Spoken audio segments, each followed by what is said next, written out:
既然你心中不好受，那咱们便帮他们一把，左右不是什么大事。那红棉姑娘可在仁寿宫呢，还是在太后跟前露过脸、挂过名儿的。你让人去把她救出来，可会牵连到你头上？呵呵，不过是一个婢女，哪里就会牵连到我头上来？此事是太后心怀鬼胎在前，便是捅破了，也是她没理。陈家若敢借着此事和我闹，倒是正给我和陛下一个处置他们的由头呢。对了，兔儿和尼儿也差不多要满周岁了，今日我去给祖母请安，祖母问咱们有什么打算呢？便按你的想法来吧，到时候就在府上摆一桌家宴，给兔儿和尼儿办起养礼便是。行，那我就按这个去准备啦。但你也别累到自己了。我吩咐下人们，那可是如臂使指的，才不会累到自己。你干什么呀？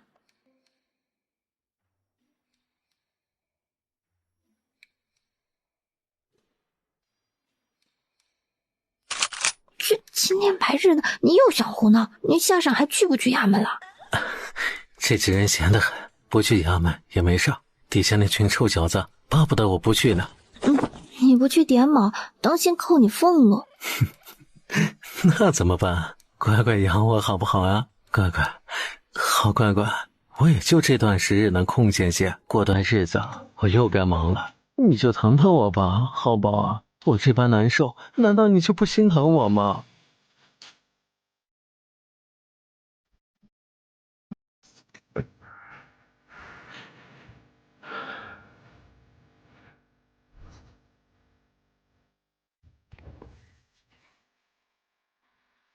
你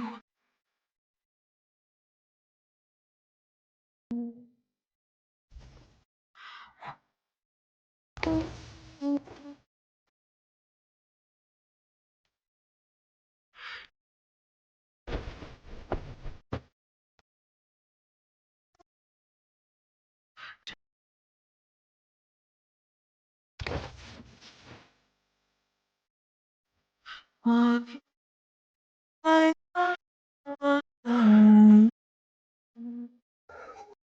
等你撑伞走过我身边，孤独的回家的风。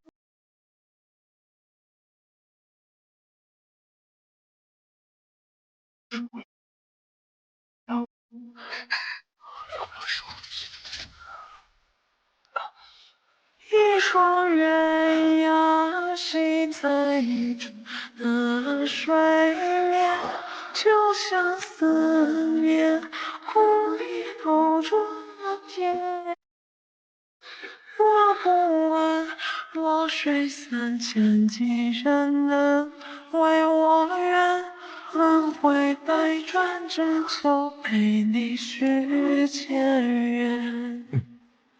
一曲悠悠，弦断弦的不见，爱的桥段，教我怎么写？那弱水3000落能把情深湮灭，前世亏欠，我愿等来生再还。不知后有什么事。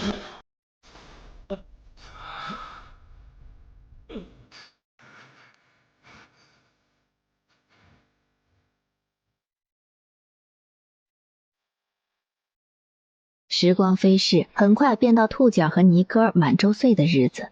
兔儿，不是弟弟，是拿一个这里面的东西。那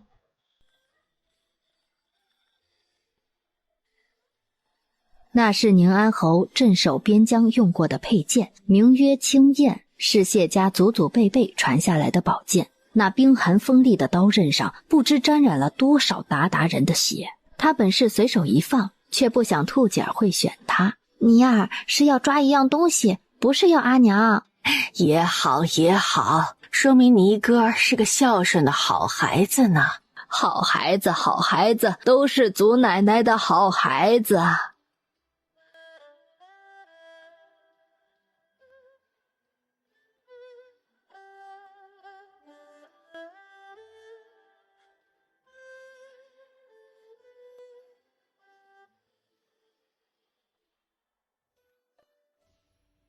铁衣金拓，吹角连营，刀光剑影，沙场点兵。锋利的剑身带着肃杀之气，那是用成千上万鞑靼人的鲜血浇筑而成。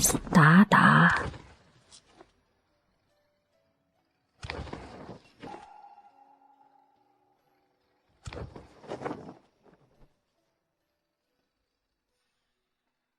兔姐儿和尼哥的周岁宴一过，很快便是小六的生辰。娘，这牌位好生奇怪，怎的不题字？这位长明灯是一直点着的，但我却从没有见过这位的家人。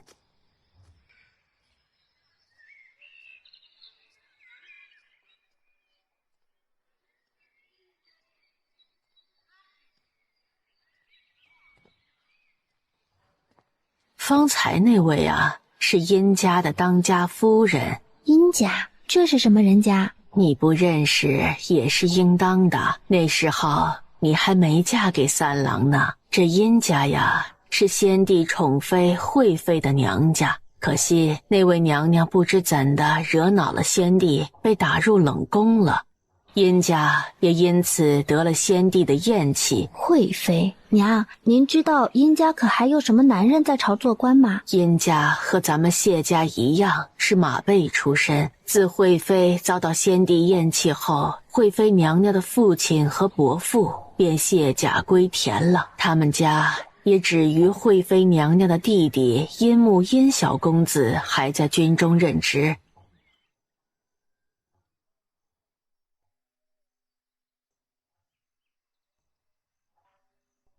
先生，钱老将军再次上书起骸骨。老将军如今已年近古稀，朕实在不忍心再驳回。鞑靼人在外虎视眈眈，而朝中各大臣之间关系错综复杂，朕实在挑不出一位能信任的人代替钱老将军镇守边关。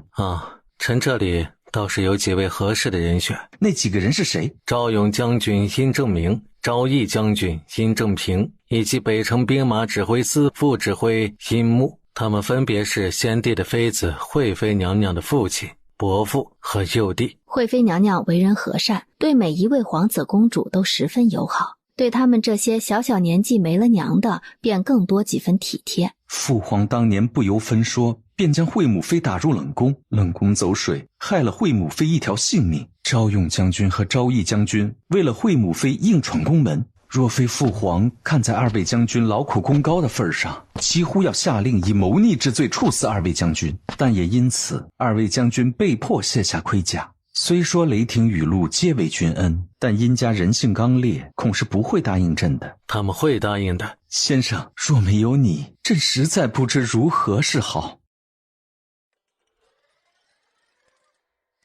这个小11越长大越皮，朕都不知该如何说他才好。那功课是会吸他精气不成？见天的往外跑，太傅都来朕这里告过好几次状了。皇兄，头疼。头疼就把你的脑袋往墙上撞一撞，看能不能把你的头疼病给撞好。皇兄都不疼我了。11，你一定要用功读书，文韬武略不求多么超群，我只希望你能明事理，不会受人蒙蔽。11，你是朕唯一的指望。皇兄，你今日偷跑出宫，朕很担心你。出去玩到现在，应该饿了吧？吃东西没有？皇兄对不起。你这臭小子。雁铃叮咚催我来听，一场暮色烟雨，近3分春色绵绵十里，泛青千涟漪。纸伞轻雪仍有余地，映出苔痕新绿。嫌那桃花沾雨，落你衣襟，情切不敢语。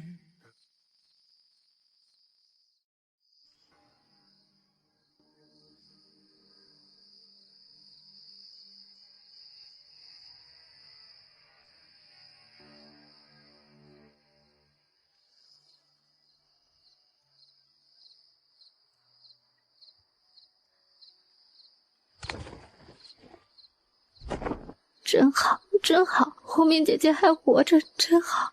春来赏花，等蝉鸣初夏，旧时举杯望明月，东魏露珠茶。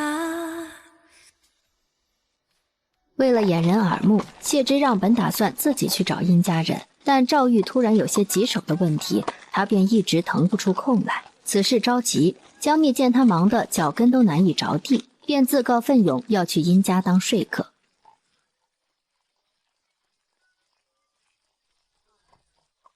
谢夫人，想必夫人也知道我今日前来所为何事，那我便开门见山了。当年先帝厌弃惠妃娘娘，明面上是说惠妃揣测军心，惹得龙颜大怒，实际却是惠妃与宫中侍卫厮混，被先帝撞破奸情。先帝念在昭勇将军和昭义将军劳苦功高的份上，当然也是为了保全帝王颜面，只将惠妃打入冷宫。但殷将军忧心女儿境遇，几番运作打听，终于得知惠妃失宠的真实原因，当下便忍不住怒气，想冲进皇宫与先帝辩驳。先帝急怒之下，将2位将军押入天牢，若非是有朝臣力荐，2位将军恐怕早以谋逆之罪奔赴黄泉。公道没讨到，却在鬼门关转了一圈，故而2位将军心中不平，愤而辞官，而惠妃便因意外走水丧失性命。我说的可对？谢夫人的夫君乃锦衣卫指挥使，只要稍加打听便能知晓。谢夫人提这些，我只是想给夫人提个醒。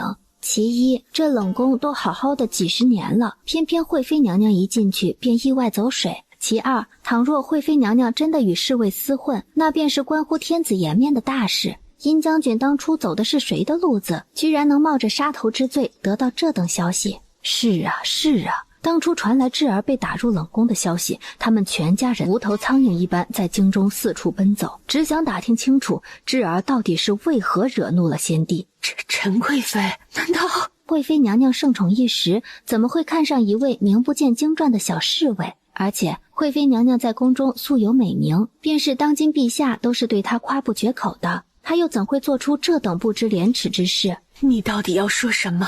外子因巧合之下曾审问过一位在惠妃娘娘身边伺候过的宫女，那宫女说惠妃盛宠之下却无子嗣，便时常同太后诉苦，太后给了惠妃一包生子秘药。外子将皇宫之中所有与当年之事相关的人秘密审问过后，得到一个惊天真相，太后给出去的那包秘药根本不是用来助孕生子的，而是使人昏迷。趁着惠妃神志不清，太后命人将侍卫同惠妃摆在一张床上，于是便有了后来的事情。她为何不患寡而患不均？惠妃娘娘同太后同时进宫，惠妃宠冠6宫，她却不得先帝喜爱，心中自然不平衡。我知晓惠妃娘娘进宫是因为选秀迫不得已，陈家却是希望家中女儿能分得帝王宠爱，好为自家谋权夺利。利益面前，惠妃娘娘这个儿时玩伴便算不得什么了。而陈家故意透出消息给你们知道，也是知晓按着2位殷将军的性子，必然是要进宫找先帝问个清楚的。先帝本就因为惠妃失了脸面，又怎会待见2位将军？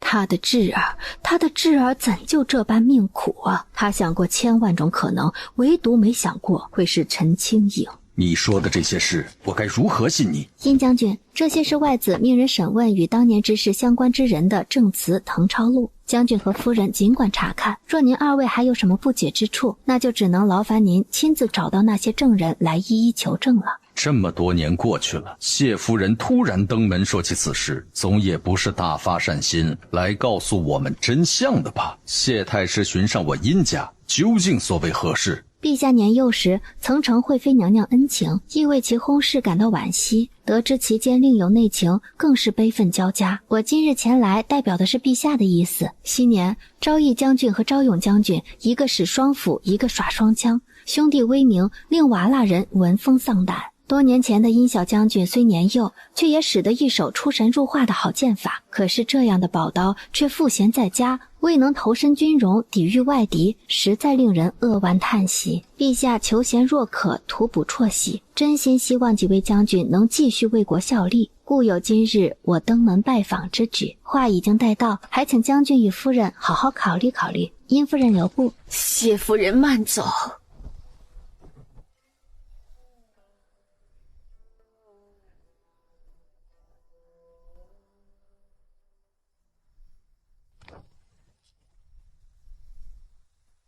二弟啊，你说这小皇帝他什么意思啊？他这是想让我们对付陈家？老徐之前来信时提过一嘴，说边疆不太安稳，大人对我朝虎视眈眈。如今镇守国门的钱老将军，他年岁大了，恐是撑不住这重担。而陛下与陈家争权，那么重要的位置，他定是要找信得过之人。这满朝文武和陈家毫无瓜葛，怕是只有咱们殷家了。那不是还有谢太师他爹吗？当初宁安侯还是镇国公的时候，就把兵权交回给先帝，不就是因为功高震主，惹得先帝猜忌吗？如今谢太师已是陛下身边的红人，这烫手山芋他们如何能接？这狗囊的陈家敢算计我们家智儿，老子非斧子砍死他们！此事到底是那谢夫人和谢太师的一家之言，我得自己去求证一二。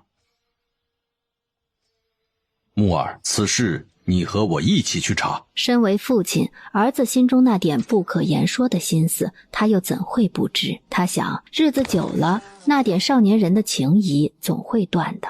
可是如今，殷木身为殷志的弟弟，就必须得把这不该有的情丝尽数斩断。他在情窦初开的年纪遇上了姐姐的好友，他那般明媚娇俏，那般才情出众，他怎么可能不怦然心动？纵使他踏入宫门，他亦是对他牵肠挂肚，可他万万没想到陈清影会是害他姐姐的凶手。他好恨陈清影，更恨自己。锦衣卫手眼通天，殷家人的反应无论如何也逃不脱谢之让的眼睛。还不算太蠢。少夫人在家可好？一切都好。今日有少夫人的信传来，怎么不早说？那不是你先问殷家人什么情况的吗？八仙开月儿圆，问君何时归。二人成婚多年，不是没遇见过谢之让出外差不能回家的情况，只是先前谢之让至多3日便回家了，这还是第一次连着8、9日都在外奔波不着家的。等到绣球花开，等到缺月重圆，我就回来见你了。留下舟，风卷云散，冷静依旧有。殷正明带着殷木细细追查一番，虽不得知具体真相，但他们所能查到的蛛丝马迹确实和先前姜密所言一一对应。谢夫人，我殷家男儿个个都满腔热血，能抵御外敌，为陛下效忠，是我殷家之幸。然智儿的死，是我们每个人心中的痛。陛下圣明，只恳请陛下能为我之儿沉冤昭雪，有仇者报仇，有冤者报冤。殷夫人这话是赌上了殷家的未来，再向姜密和皇帝讨一句准话：杀人偿命，天经地义。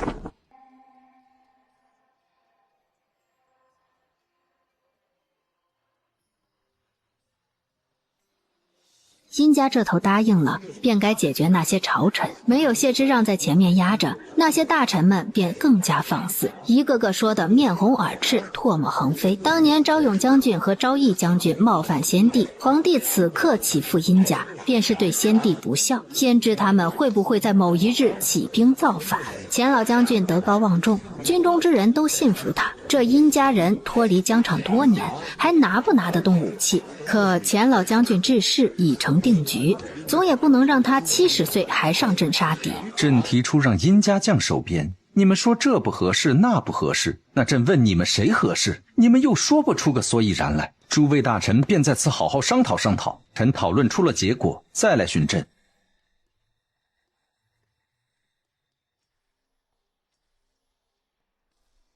跟着那谢之让竟学了些耍无赖的法子。娘娘，那殷家都沉寂了多少年，怎么就突然被陛下看上了眼儿？陛下可知当年那时候的皇帝不过是个毛孩子，能知道什么？谢之让那时候也还不在锦衣卫，怎么可能会知道？上次找的那个弄西是个滑不着手的，好不容易找到个能要挟的把柄，那晦气的东西竟然得痨病死了。瑞王怎么样了？瑞王殿下整日偷跑出去玩，昨日他抓了一只蟾蜍去斗太傅，太傅气得又去找陛下告状，瑞王殿下被陛下压着打了板子呢。那就是个不学无术的花花太岁，不管他了。为今之计，还是要我陈家女儿诞下龙嗣才最关键。去把陈琳接到宫里来。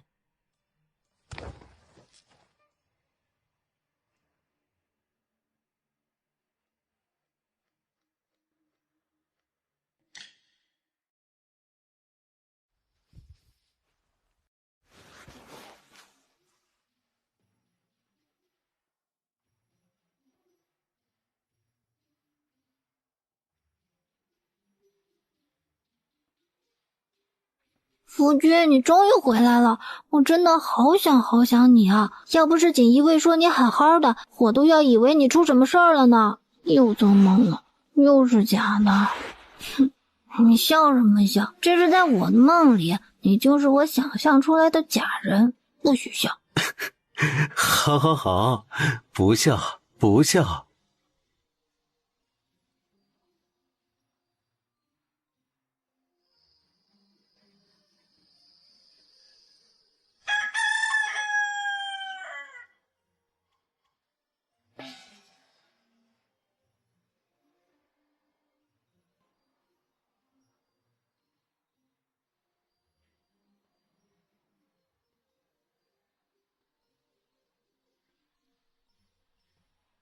他真回来了。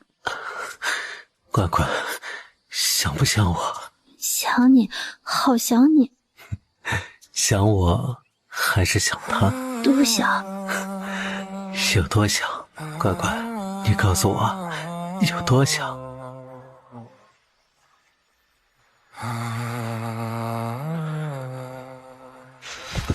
从男人间山与海都学他。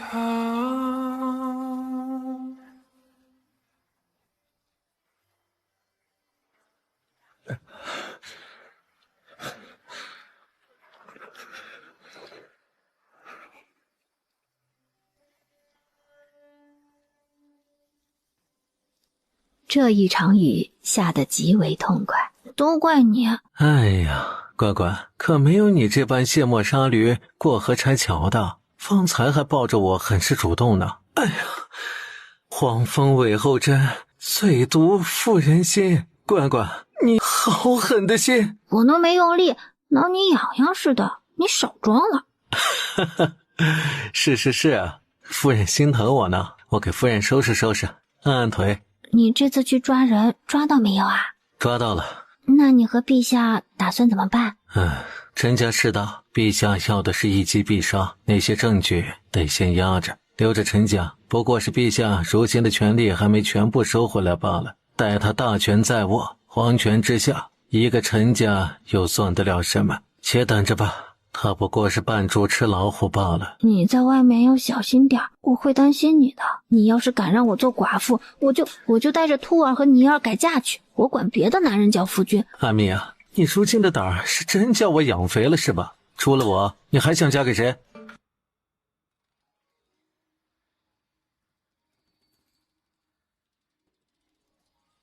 我会当心的，阿蜜，有你在，我一定会好好的。你可是我的心肝，我怎么舍得抛下你呢？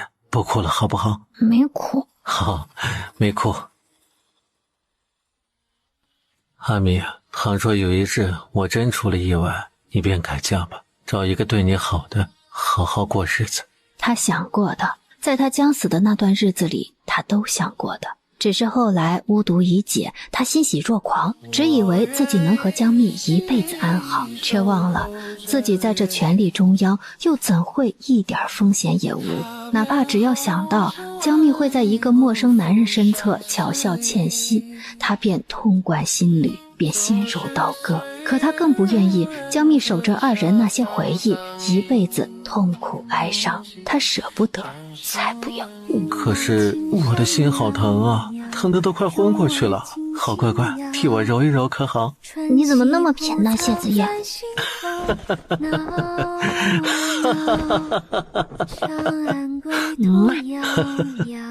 飞鸟烟寥寥，年少心事无处逃。谢之让出外差回来，请了3日假，在家中陪江蜜，连早朝都不去上，混像只无骨猫一般挂在江蜜身上，走哪儿跟到哪儿，端是没眼瞧。宁安侯府一派温馨，朝堂上却是为了殷家人的事情吵成一团，有时皇帝都得叹一声，不得不服这些看起来快要撅过去的大臣怎么会这么有精力。殷家一府3将，昔年斩杀多少瓦剌人，如今接替前老将军镇守边疆，我瞧正是合适。那可是边疆，这么重要的位置，怎能随便交给别人？殷家是陛下的臣子，昭勇将军和昭义将军更是先帝亲封，哪里是什么随便的别人？你这般厉害，不若你毛遂自荐，收编去吧。殷家多年不上疆场，谁知道拿不拿得起刀？你们这些人都是为了一点蝇头小利拍陛下马屁，全然没有文臣风骨。呸！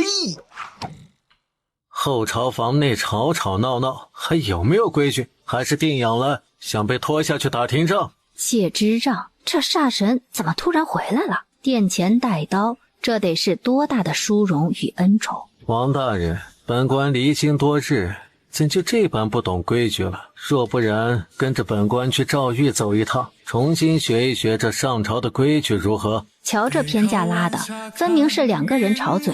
谢之让只逮着一个王大人施压，光明正大的维护另一人。而且若要说不规矩，有谁比谢之让还不规矩？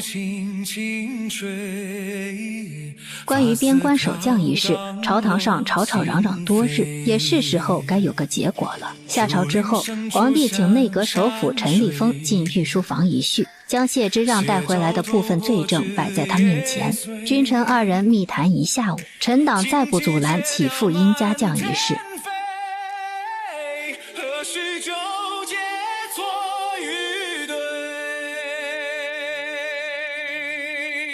我与你共历经山巅，一壶清酒对仗间，笑指云海。殷家1门3将奔赴边疆，接替前老将军的位置，为天子守国门。半阙心思写缠绵，若问此情何所似，恰似山月年年。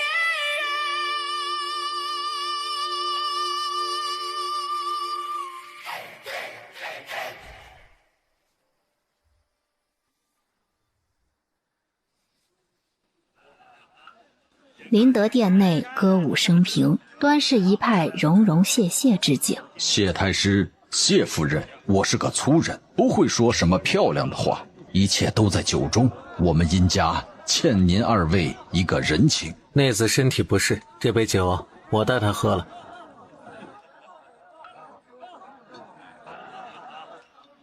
为什么不让我喝？这可是御酿，香得很，而且外面都没有的。谢之让却只准他蘸一筷子尝尝味儿，多的却是不许他再喝。还敢在皇宫里喝酒，乖乖是想在大庭广众之下骑马不成，秽乱宫闱，可是大罪呀！乖乖，你讨厌。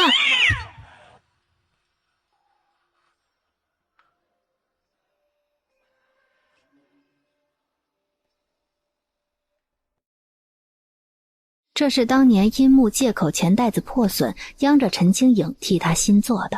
可惜荷包做好了还没送出去，他便入了皇宫，与他不复相见。他没想到这辈子还能有一日见到这个荷包，所以他来赴约了。他想看看这个心思歹毒的女人还有什么计谋。不知娘娘今日寻微臣前来，所谓何事？我同知儿尚在闺阁时，你便时时刻刻跟在我2人身边。那时你唤我莹姐姐，如今却若非有那只荷包，你怕是都不会来见我。他居然还敢和他提姐姐。躬身四海，娘娘如今为人妻，为人母，更是金尊玉贵，高高在上的太后娘娘，微臣岂敢同您攀亲？不过是一介路人罢了。为人妻，为人母，你是嫌我罢了。当年之事虽非我之愿，但我不辞而别，这便全是我的过错。我还没有照顾好你的姐姐，我本是无颜再来见你，可是如今你要出征，你要去那黄沙漫天的边疆吃苦，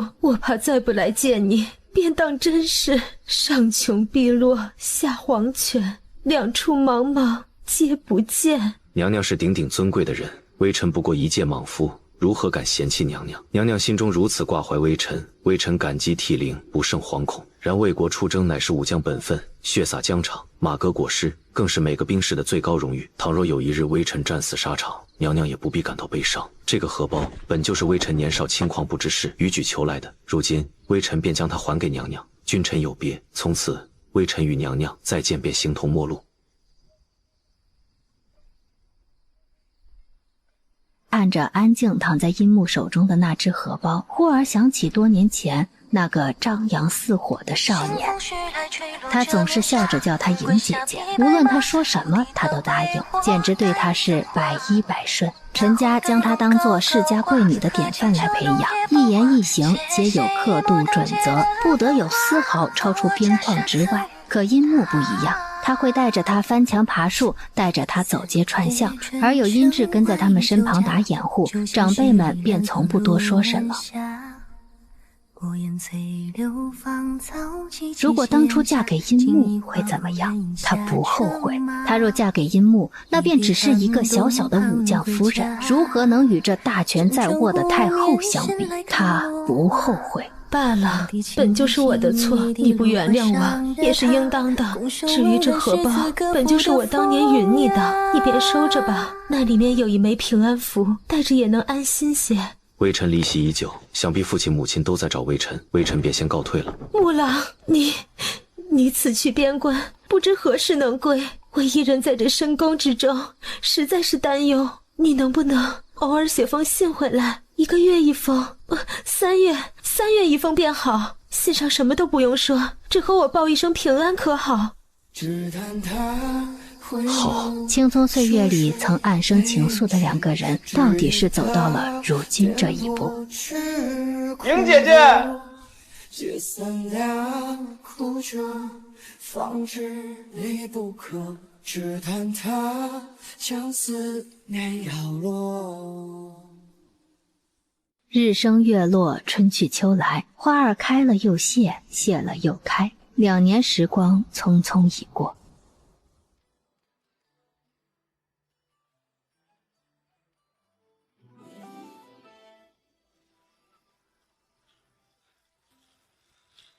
姐姐12不许瞎喊。马南巡，这是第1次孟元霜这般郑重其事地喊他。咱俩断了吧。你只在耳里丰富过你一代，惊起我心中一片沧海。这匆匆一瞥，似前生已相约。啊，是惊空一现，还是月老早牵好了红线，乱我琴弦无声夜，从此心事绕成劫。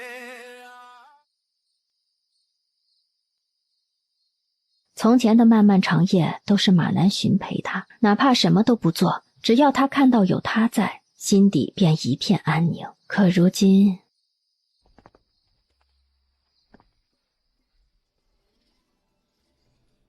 你喝酒去了？对，我喝酒了，但只喝了2口，不碍事的。我只是有些话想和你说，又怕自己说到一半打退堂鼓，才喝点酒壮壮胆子。这些年我把所有的外债都还清了，还将自己的俸禄攒了一些，零零散散加起来，我也攒了差不多有100两。我知道这100两可能还抵不上你的一根钗子，可是我真的舍不得你，这些我都给你，以后我挣的钱也都给你。先前我替大人做事的时候，帮大人挡过一刀，他说他可以答应我一件事，所以你要不要跟我出宫？他蓦地想起自己还在扬州未被赎身的日子，那时候的他拼了命的想抓住谢之让手里的那个机会，就是想做这高高在上的妃子，在皇宫里享尽荣华富贵。可是为什么他会动摇？你若是舍不得小12，也可以带上他一起走的。12出了宫，没有朝臣的支持，便对陛下没有了威胁，他会答应的。我一定会尽全力对你们母子2人好的。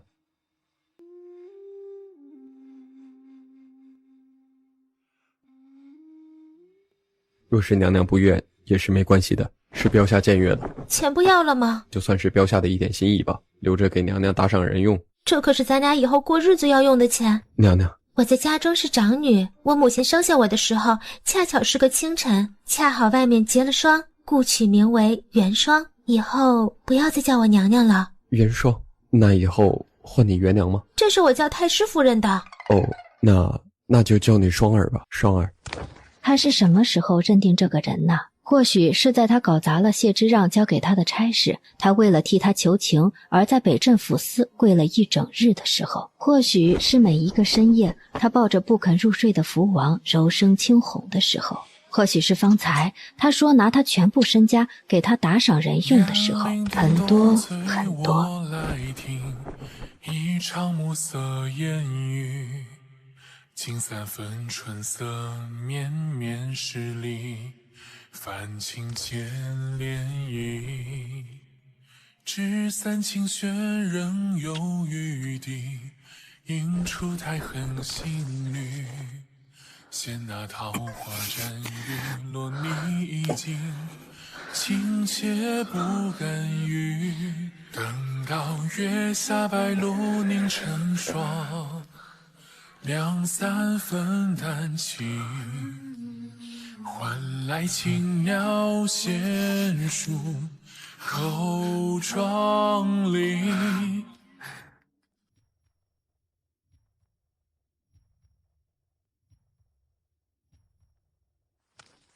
我恨旧时字字不解语，血气风醉意，凭栏书寒心，为赋相思又提笔。瓦解半线月光勾勒出你的身影，泼墨头悬之心是影丹青。问山问月皆不知，唯有南风解我心意。不负见却是西愁绪，我用一程长梦与你执手问佳期，是你我间最近的距离。风起梦醒前再回眸，一眼寻你，长相思无处似月有戏。谢灵，你给我站那儿！你再跑，信不信我打你？阿娘要是打我，我就找奶奶去。我要是真想打你，你去找祖奶奶都没用。兔姐儿打小就皮实，自学会走路以后，那是整日疯跑，使不完的牛劲儿。3个奶娘带她一个都嫌累。江蜜实在没法子，便将她送到宁安侯那边习武去了。世家大族的娃娃都是3、4岁就开蒙读书，谢家自然也不例外，将兔姐儿和尼哥送到陆家族学和冉姐儿一并念书去了。这一去可不得了，仅1日便靠双拳当上了陆家族学的小霸王。哪怕他年纪不是最大的，也被几个奶娃娃尊称一声兔姐姐。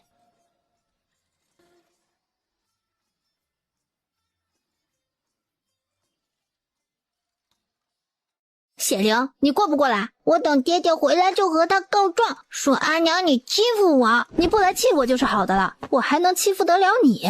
我与你讲道理你又不听，端是你自己逼得我打你。我数3个数，你要是再不过来，那可真就谁都救不了你了。爹爹，你终于回来了，阿娘只维护别人，都不爱兔了，你快救救我呀，爹爹！你怎么不和你爹爹说？你今日又在学堂打人了，还把人家的门牙都给打碎了。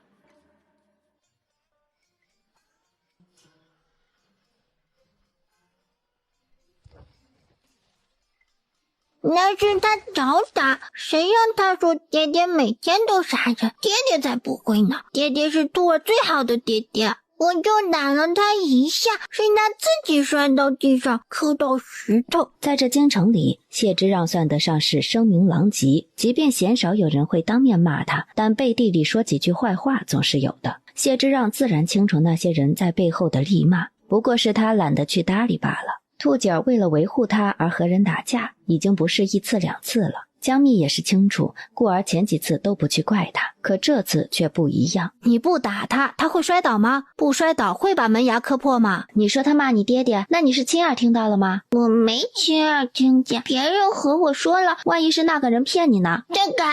他为何不敢？他说什么你便信什么，左右你也是不会知道他骗你的。那位穆小公子家道中落，父母双亡，因其爹爹生前与陆大人有些交情，陆大人才允了他一个在陆家族学读书的机会，这是他唯一能出人头地的路子。而你又在陆家族学威风得很，他岂敢招惹你？他为何要搭上自己的前程，说你爹爹的坏话呢？如今倒好，他被你打得摔破了门牙，若那牙长不出来，他便是一辈子容貌有缺。万一穆赫真的没有骂爹爹，那他真就罪过大了。他就是想教训穆赫一下，没想毁了他一辈子的。我错了，阿娘。他想说那人打便打了，他谢之让的女儿就该张扬自私的活着，可是他不能让兔姐变成偏听偏信、欺压弱小的恶霸。那你说你哪儿错了？我不该随便相信别人的话，还打人。手伸出来。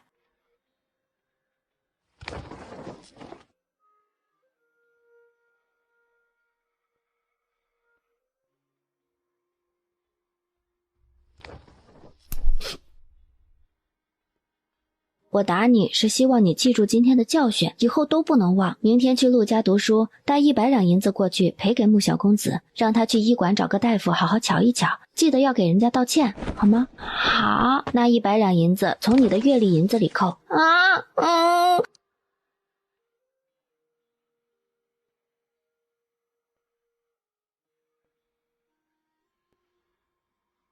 兔儿，不难过，爹爹每月贴补你一点，可好啊？你1个月才5两月例银子呢。想来是江蜜之前和他说的玩笑话被俩孩子给听去了。兔姐和尼哥觉得他实在可怜，还贴补过他一点呢。那几颗碎银子现在都被他放在书房多宝架上的小盒子里呢。行了，以后别惹你阿娘生气了，去找尼尔玩吧。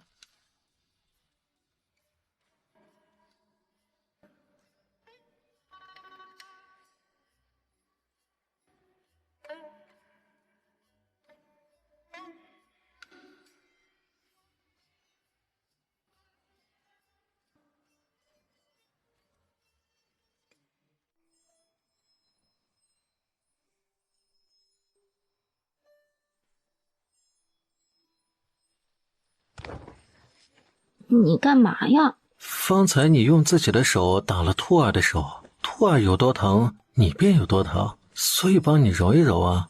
你可真会哄我。哼，你可是我的心肝宝儿，我不哄你哄谁啊？你也是为了兔儿好，兔儿心里都知道的。孩子嘛，该宠就宠，该骂就骂，没什么大不了的。这全家上下都宠着兔，就是他把祖母的头发扯了，也只被说一句我家兔真有劲儿，可没谁会骂他。我若再不管他，他非得上天去。那我这不是狠不下心来吗？兔儿和尼尔都长得像你，我看着他们，便好像在看小时候的你一样，我心都要化了，还怎么舍得骂他们？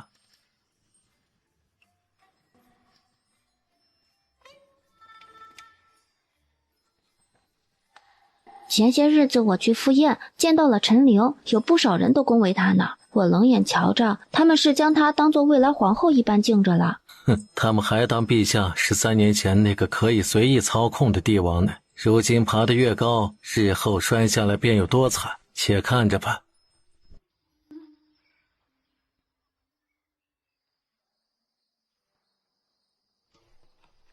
陛下，你等等臣女呀！陛下，皇宫之内不得大声喧哗，虚实过后不得随意走动。是陈家不懂规矩，教不好你，还是你根本就不把朕放在眼里？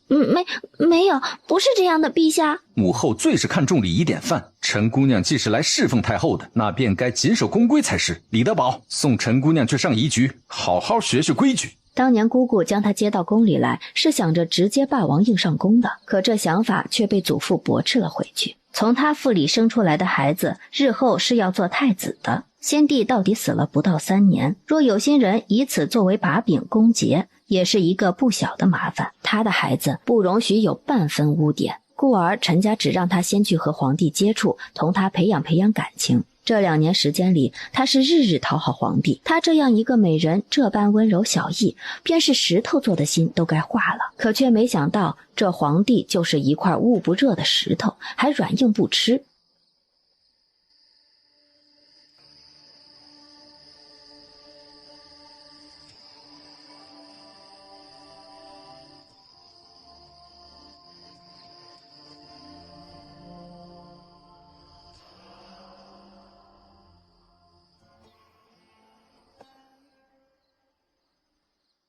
而此时的太后得知陈玲被李德宝送去了上仪局，便知道他又没成功。边关的信到了吗？到了。2年前，殷穆前去边关镇守国门，一丝一毫音讯都无，是太后锲而不舍地连着写了大半年的信，殷穆才终于寄了一封回来，只有简单的平安2字。太后并不介意，继续向他吐露衷肠，表哀婉情思，陈绵绵情意。而殷穆的信也越来越长，到如今已经能写满1页了。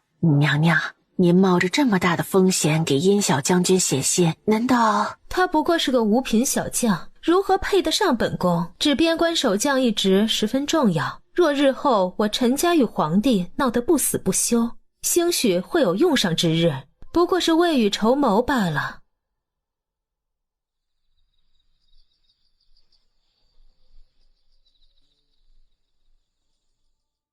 你不要跟着我闹，薛姑娘，这费加上药钱，只要12两8钱，多余的全得还给你了。我说了，我不要你还。兔儿，阿娘，穆小公子，那多余的银钱你便收着吧。我家兔儿做错了事，就是该补偿的。你去医馆看大夫，或许是用不了那么多钱，但你少了2颗牙齿，便是吃食上也该更加精细。这一笔笔都是花销，而这些钱你本不用出的，是我家兔儿不慎伤到了你，所以何该赔你多一些的。妮儿呢？阿娘，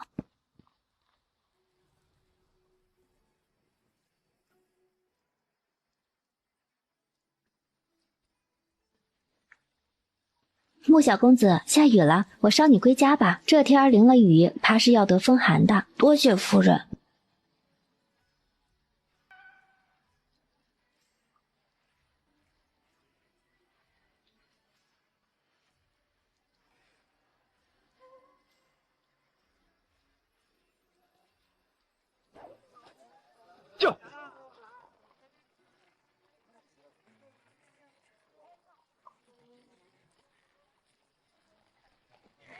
尼格尔每日最爱睡觉，若不去叫他，他能在自己屋子里睡上1整日。起初，江蜜和谢之让还担心他是不是因为余毒未清才如此嗜睡。可一说他身子健康得很，那便是他生来如此了。可真是愁死江蜜了。姐姐是作威作福的小霸王，弟弟则是个微慵惰懒的小懒虫。这俩孩子怎么就不能互相中和一下呢？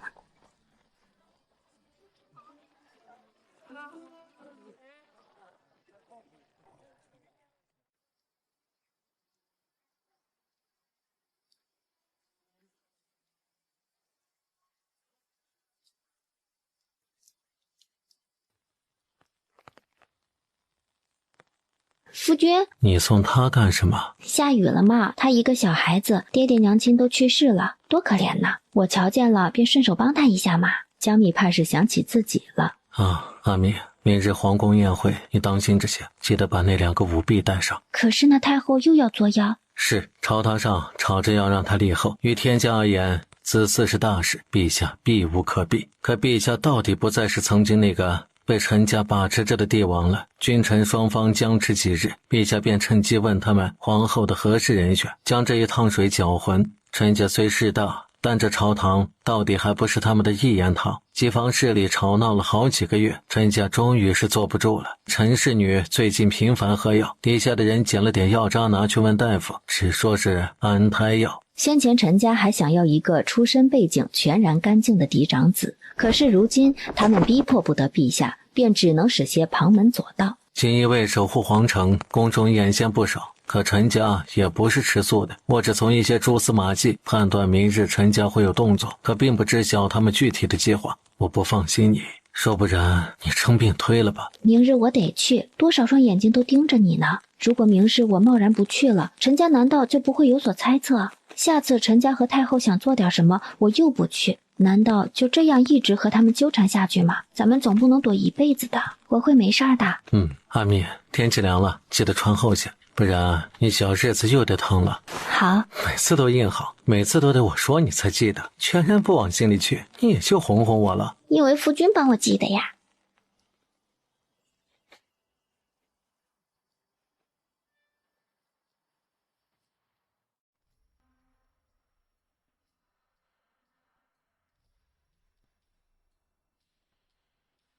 金穗进贡上来的东珠，分到太后宫里的便不多，太后只匀了她几颗用来装点门面。她将那几颗珠子看得极紧，谢夫人当真是谢太师的长珠呢，这东珠一颗便价值不菲，到了您这里却是只拿来绣鞋呢。这话却是在指江蜜奢靡无度了。我瞧着陈姑娘发簪上插的是东珠簪，这颈间璎珞的珠子却是落了下乘，你若缺几颗好珠子，我送你便好。陈姑娘倒也不必谢我的，不过是举手之劳罢了。等我当上皇后，我看你还如何傲。太后娘娘到。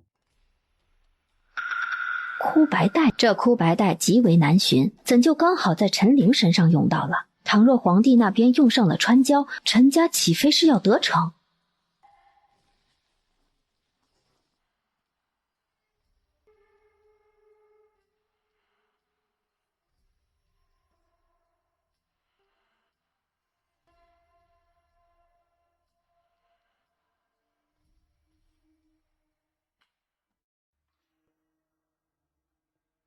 陛下啊，现如今居然还有让您这般坐立不安的事儿呢？有毒蛇围在你身旁，露出獠牙等候，又怎能真的不受半分干扰？锦衣卫将这皇宫里里外外盯了个遍，就是不知道陈家会有何动作。先生探得陈氏女在喝安胎药，想来不过是要把她送到朕的床上来。可是什么迷药、媚药、壮阳药，锦衣卫都探不到有流入皇宫的迹象，他们到底是要如何呢？无论如何，臣都会替皇后娘娘好好守住您的清白的。若是迷药将您迷晕了，臣会尽早赶过去救你。可若要是什么合欢散、壮阳药，那陛下可得靠自己的毅力了。您就取笑我吧。回禀陛下，回禀大人，陈姑娘到乾清宫去了。按着先前的吩咐，属下已命人将她放了进去。她一入乾清宫，便直奔内室而去，而后藏在龙榻上，再无其他动作。她也没下药。是。这便奇怪了，怎的感觉有些热了？热吗？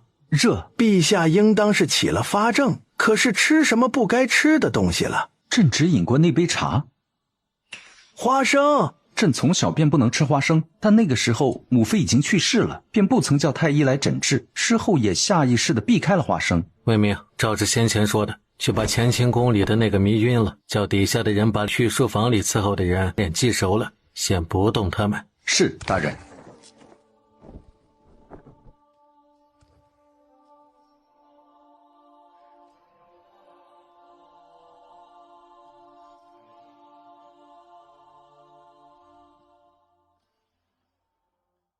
皇帝和谢之让猜测，太后不知从何处知晓皇帝不得食用花生一事，便命宫女在八宝茶中加入花生，以此引得皇帝回乾清宫与陈琳相遇。可之后呢？皇帝若誓死不从，陈琳一个小姑娘还能强迫得了他这样一个正值壮年的男子？为了不打草惊蛇，皇帝与谢之让决定按照陈家的计谋，先回乾清宫引蛇出洞。你如少年拉满弓，不惧岁月也不惧风，哪怕身处囹圄之中，一遇风雨就化成龙。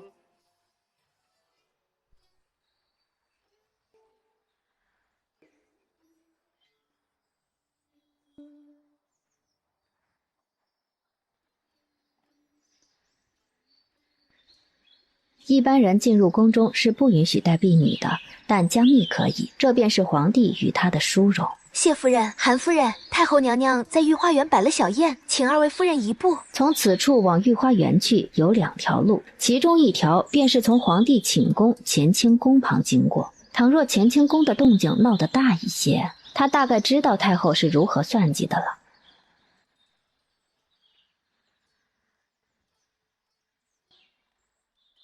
如江蜜所料，小太监们果然走了路过乾清宫的那条路。慌慌张张的，跑什么跑？娘娘，太后娘娘，您去看看四姑娘吧。四姑娘怎么了？四姑娘今日奉娘娘之命来给陛下送东西，可陛下不知怎的，一把抱着四姑娘往寝殿里面去。奴婢只听到四姑娘在哭，您快去救救四姑娘吧。母后，您是在找朕吗？怎么可能？这药方乃是前朝传下来的方子，陈家甚至暗地里用奴仆试过此药，确实有效，才用在皇帝身上，怎么会不起效果呢？陛下怎么在此处？这是朕的寝宫，母后带着一众外命妇来这里，怕是不合规矩吧？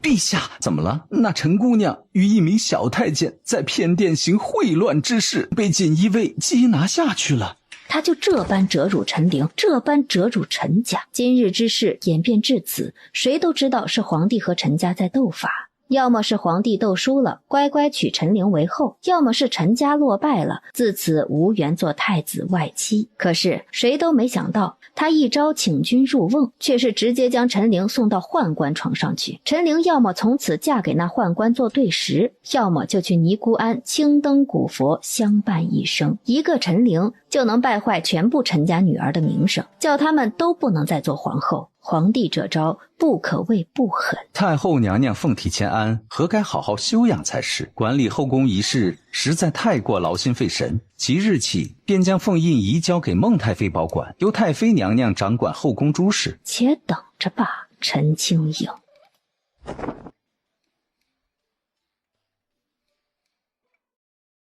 皇帝说是让孟元双掌管后宫，可他是继子出身，哪里懂什么管理后宫的事儿呢？而且他是抱着谢之让的大腿才能有如今的富贵日子，可不敢招惹皇帝。故而在皇帝派了一位掌事女官过来时，明面上虽是辅佐孟元双管理后宫，但他还是将事情全权交给女官负责，自己只做那富贵闲人。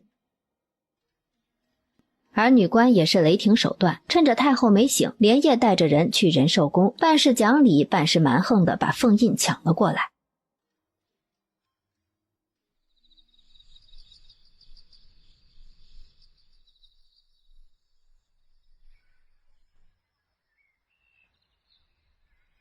无耻，无耻！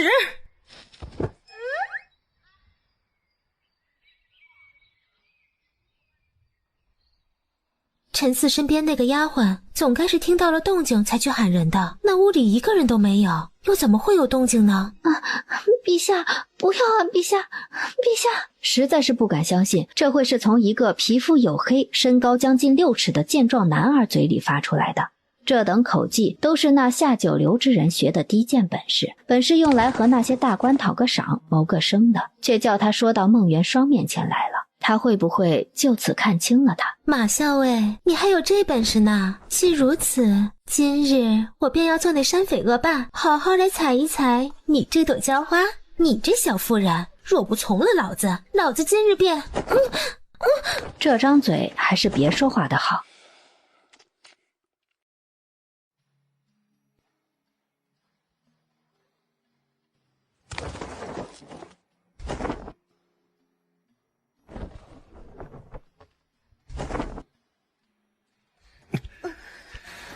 风雨几场漫漫，一生难过你关山，青丝化作两鬓白，只剩遗憾。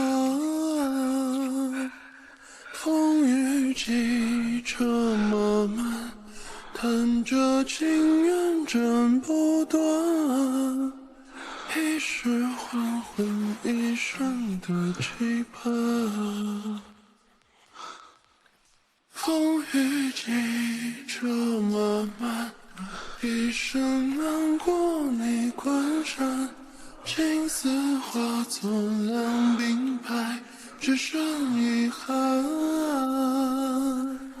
风雨几场漫漫，弹着情缘斩不断，一世还魂一生的期盼。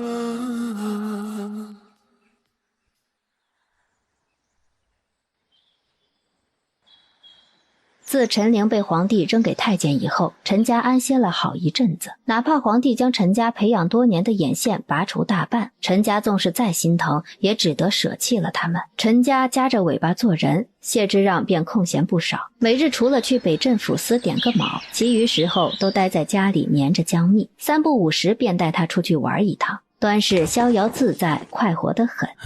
今日怎的想起来染扣单了？就是突然想染嘛。那你教我怎么染？这女儿家的东西你也要弄啊？想到哪里去了？我给你染。先将那秋海棠磨出来的糊糊涂附在指甲盖上，而后用薄布包住指甲，等几个时辰便好了。这样就能给指甲染色了？当然不是啊，这只是第一次，染出来的颜色浅淡，得连着染上3、5次，才是真的染好了呢，几个月都不会洗掉的。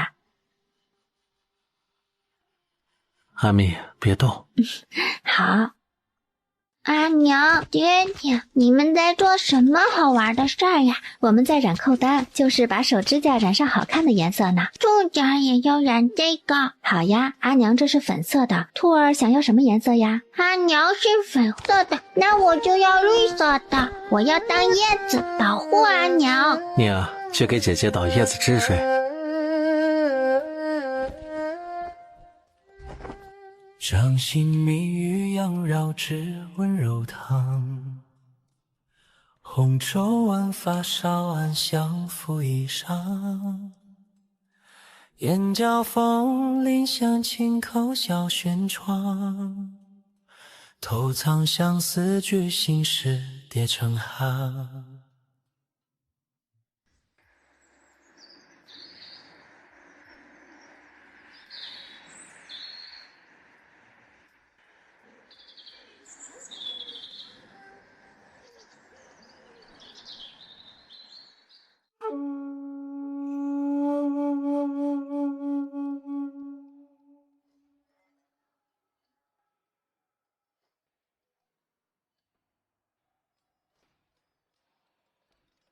大人，边关800里急报，鞑靼人南下攻城，宁夏卫溃败，自贺兰山往南已连失3城。昭勇将军上书请辞总兵一位，请求朝堂派遣有才之人戍边，夺回城池。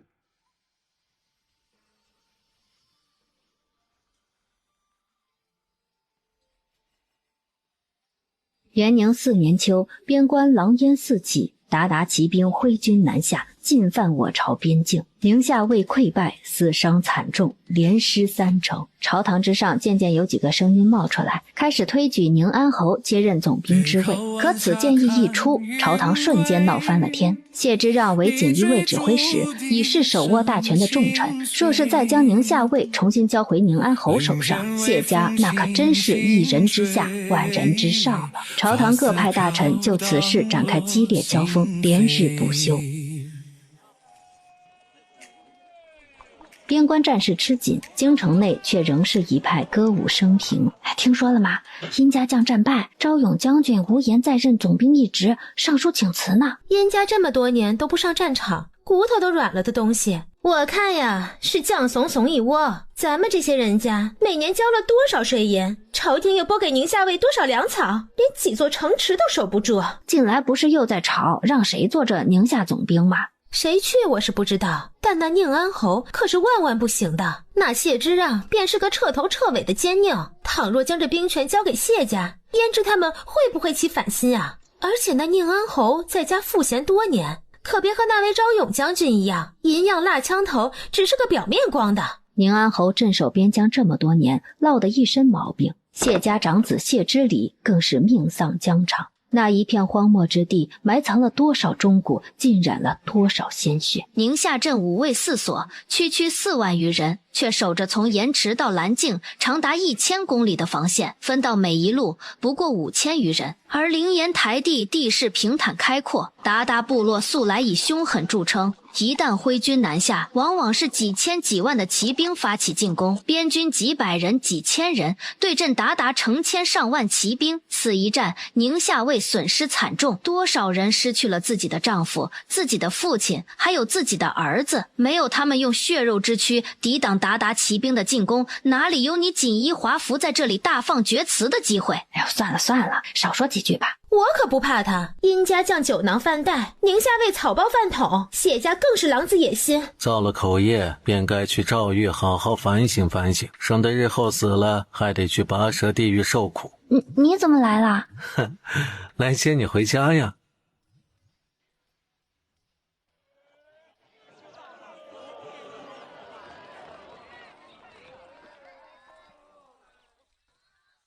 传孟太妃懿旨，陈氏、苏氏等妇人行事失度，言行无状，有违规范，有伤门风，本太妃深为不耻，着即严刑申斥，令其闭门思过，恪守妇道，勿得再犯将士秘书温良恭俭、端方之礼，仁德著于内廷，贤明闻于宗族，堪称世家贵妇之一范，特颁口谕嘉奖，以示褒扬。尔等当以姜氏为楷模，自省修身，肃正家风。钦此。两相对比，又是一巴掌扇在陈家人的脸上。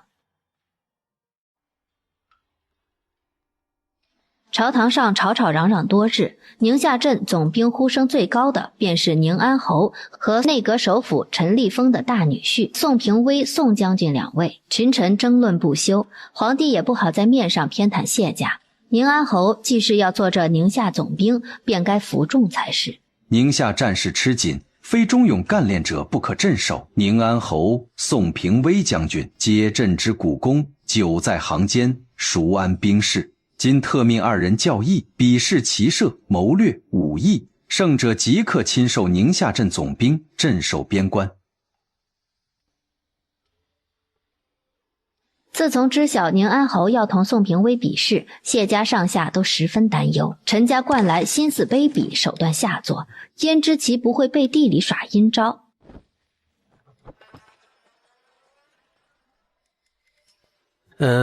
下雨了。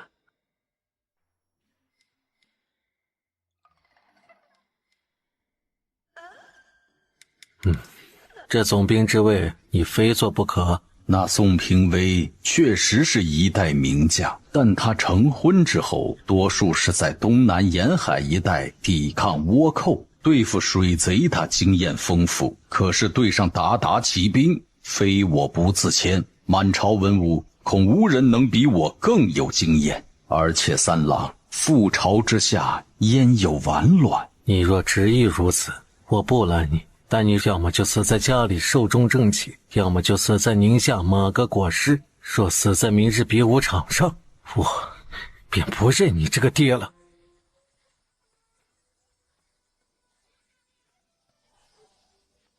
谢家人再是如何担忧，这第一场比试如期而至。夫君，你真不去呀？行吧，我替你去瞧着。路上小心些。好。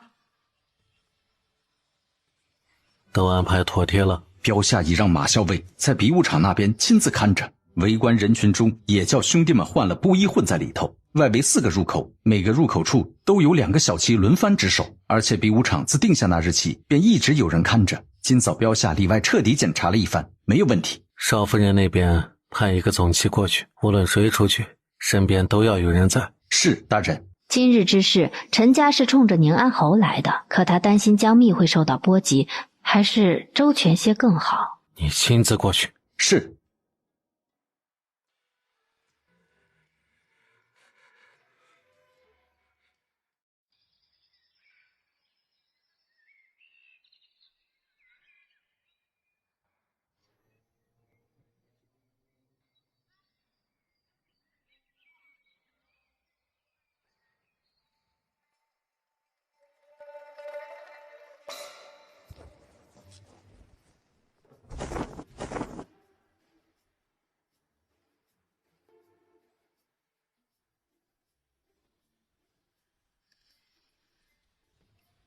回来了。夫君莫不是一直睡到了现在？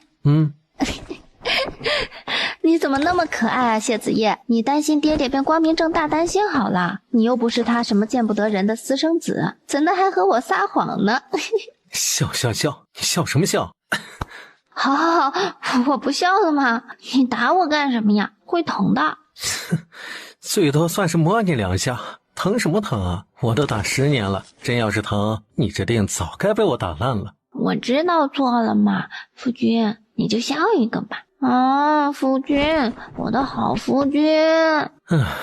分明是你来气我，还得我这个苦主给你陪笑。这世上也就你会这般欺负我了。你自己说，我该拿你怎么办才好？那你就罚我当你这辈子的妻子，下辈子的妻子，下下辈子的妻子，叫我永远哄着你。你不气我就算好的，还哄我，这哪是罚你啊？分明就是罚我。那你要不要嘛？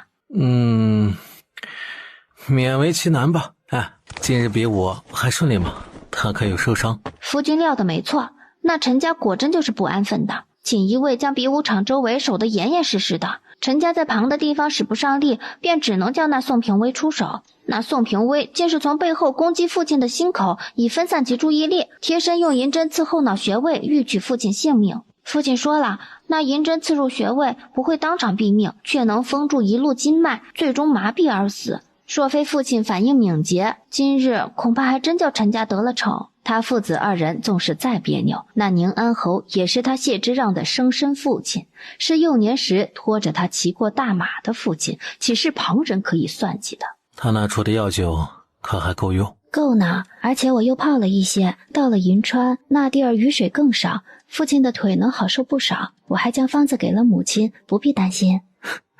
你就这么相信他能当这总兵啊？那当然啦，父亲可是有惊天伟地之大才能的人，文韬武略卓而不群。如今最难的关已过，剩下那沙盘演兵，父亲还能输给那宋平威不成？哟，惊天伟地卓而不群，你倒是不曾这么夸过我。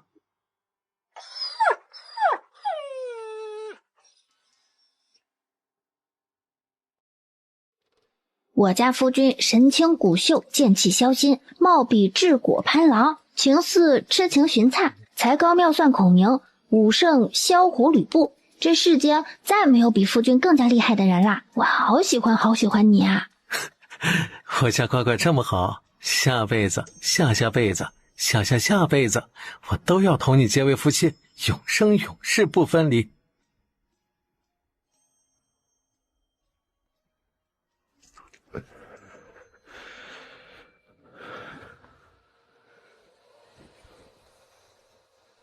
低声不语的云雾里藏着你的平静，变幻莫测的水流里藏着你的声音。天高路远，你寻找的秘密是在哪里？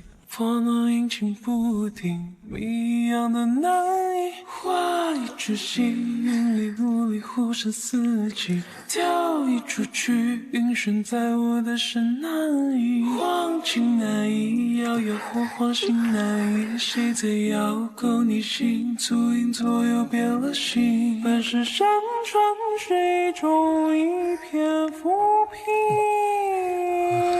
分不清谁的声音，本是微风同另一个声音。看我勾出你心音，吞没在海底的风景，淹没在雷声的天际。看谁丢了情，看谁丢了心，看谁在对岸的黎明。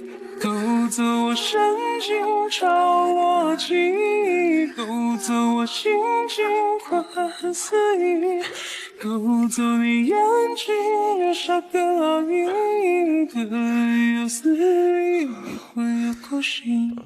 勾走我神经，朝我记，勾走我心情，宽似意，勾走你眼睛，留下个烙印，各有思意，魂有孤心。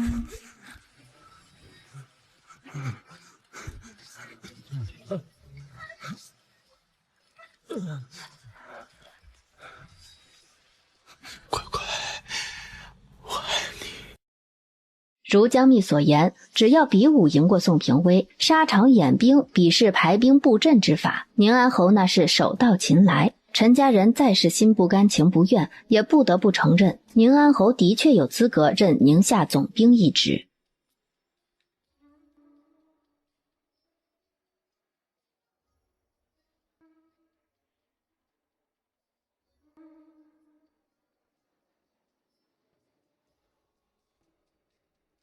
今鞑靼顽寇，驱铁骑挥军南下，扣犯我朝边境，惊扰民生，边锋骤起，社稷堪忧。宁安侯谢章勇略超群，昔年戍边，勋绩卓著。今边境告急，特启复宁安侯谢章，受宁夏镇总兵之职，执掌军务，御寇靖边。隔日启程赴任，快马加鞭，奔赴战场，复我疆土，安我边民。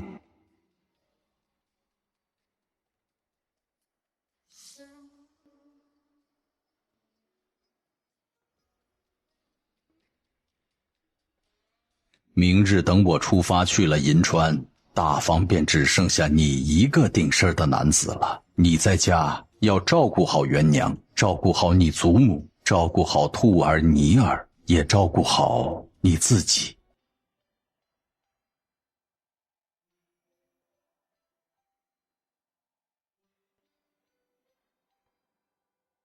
爹娘，您二人此去银川，可一定要保重身体啊！战场上刀剑不长眼的，可千万要当心。我同你爹年轻时也是在银川待过的，不会有事儿的，你放心吧。我走了，这府上的事儿便全得由你来管了。若是你不得空，便请你二婶娘或者二郎媳妇儿帮帮你，别一个人撑着。还有三郎，他就是个混不吝的，你别总惯着他。娘，行了，前厅家宴应当要开席了，你祖母等着我们呢，过去吧。刀兵相见，自己小心。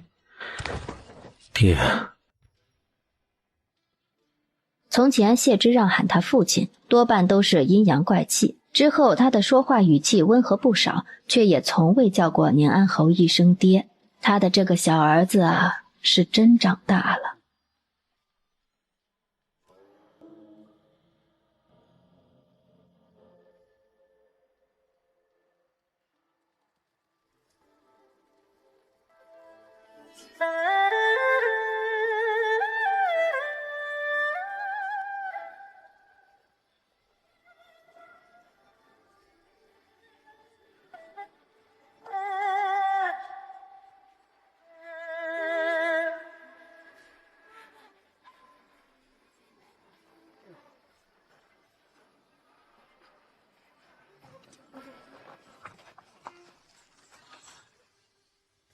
娘娘，谢家本就是马背出身，如今那宁安侯一到边关，那就是鱼入巨壑苍渊，鹰飞霄汉9天。倘若宁安侯借机立下战功，重新封他为镇国公，那咱们该怎么办？这秋日的花儿开得再娇艳再动人，也是没几日好开的。谢家那老东西也不年轻了，他在家赋闲多年，焉知他是不是下一个殷正明？更何况阴木还捏在本宫手里呢。本宫同他虚以委蛇这么久，他也是时候该回报本宫一二了。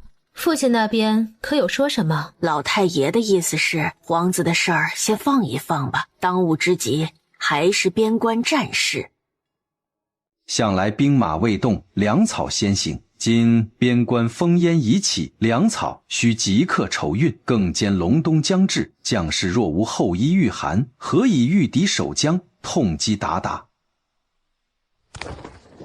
陛下明鉴，今年各地粮收欠薄，再加之前黄河决口，治水赈灾，耗银无数，国库早已入不敷出啊，实在是无粮可调，无银可拨啊。陛下，今遂宁夏镇的粮草已发，边关9镇同外族俱有摩擦，不单单只有宁夏镇有战事。倘若今日给宁夏镇补发军粮，来日其余重镇的总兵上书请求粮草，朝廷是发还是不发？昭勇将军先前并未曾向朝廷讨要粮草，想来军户所屯田养兵是能自给自足的，实在不必补发。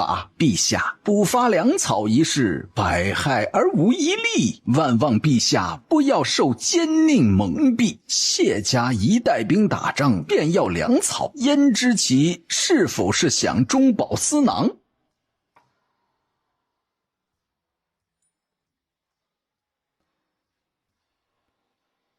皇帝知晓此事有陈家在背后阻拦，定然不会顺遂如意。可他没想到的是，朝堂之上竟有如此多的朝臣反对粮草一事，为了一己私欲，不顾前锋战事，到底谁才是真正的奸佞小人？速请韩先生和师娘去先生那边劝劝，可别叫他做出什么傻事儿。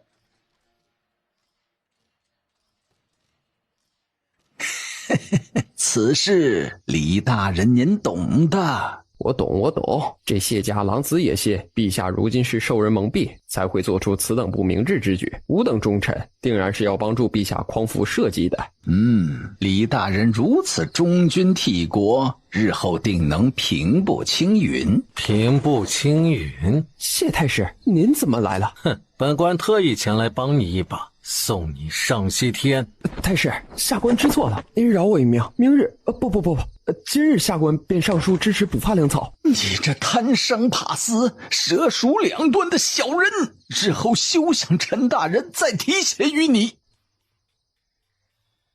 陈大人，你要做什么？王大人不是说士兵们打仗不用粮草吗？那便请您尝一尝饿肚子是个什么滋味呢？谢之啊，你滥用职权，以权谋私，你这个奸佞小人，企图蒙蔽陛下，大肆大杀朝臣，你这个逆贼！哼，再吵就把你舌头割下来喂狗，拖下去。是大人。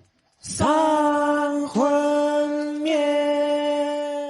嫂夫人，韩大人，我知道您是召集外子，他虽脾气不大好，却从不是个鲁莽的人，不会有事的，您不必担心。你怎么来了？来接你回家呀。有事？没事便好。可是陛下派人来找你了。是呀。别脏了你的手。脏的是他们，又不是你，不脏。佛珠呢？收在怀里呢。杀人放火的事儿，总不好将他见血的。那些人你打算如何处置？他们不是说这粮草不必补发吗？那便叫他们在诏狱里好好饿上几日。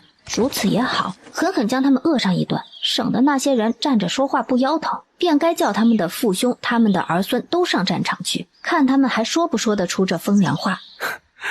陛下当时叫你来劝我的，现在反而是在这里撺掇起我来了。你就不怕我真的一刀砍了他们？你又不是傻，这个档口砍了他们，你不得好，父亲不得好，陛下也不得好。你心中有成算得很，才不会去做这等蠢事。我知晓你心中不好受，在外头你不能显露情绪，在我这里没关系呀，我哄哄你。有心人如春风含笑，比肩明月来相照，无需多言，我已知晓，情丝如墨，时光迢迢。陛下，谢之让昨日行径分明是以权谋私，为非作歹，败坏朝纲。此等奸佞之徒，岂可执掌锦衣卫，手握生杀大权？臣等恳请陛下即刻革去谢之让一切官职，以正国法，以肃朝仪。陛下，谢之让虽行事素来张扬，臣等亦多有不耻，可如今筹粮运衣，关乎边关安危，将士存亡是重中之重，万不可因私怨而误国之大事啊！保皇党平日里虽是看不上谢之让的，但此事事关粮草，意义重大，皆是放下往日恩怨，为谢之让说话。朝堂之上，两方吵得不可开交，户部整日很穷，虽是有夸张成分，但国库确实是没什么银子了。九边13镇的军费负担本就沉重。先帝在位时，晚年奢靡挥霍，驾崩那一年，国库赤字，还是皇帝开了自己的私库，并且瞒着朝臣偷拿了先帝给自己准备的陪葬品，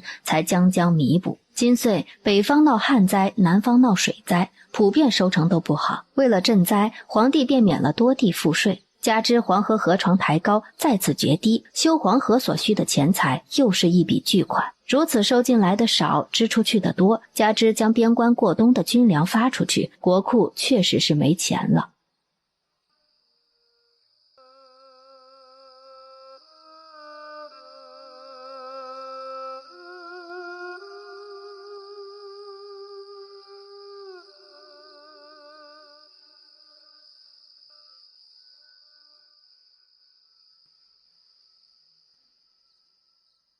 先生，我同钱大人商议过了，拆东墙补西墙，再从朕的私库中凑一些，实在只能凑上3万两白银。能拿出3万两已是不容易，钱虽少，到底是皇帝的心意。多谢陛下。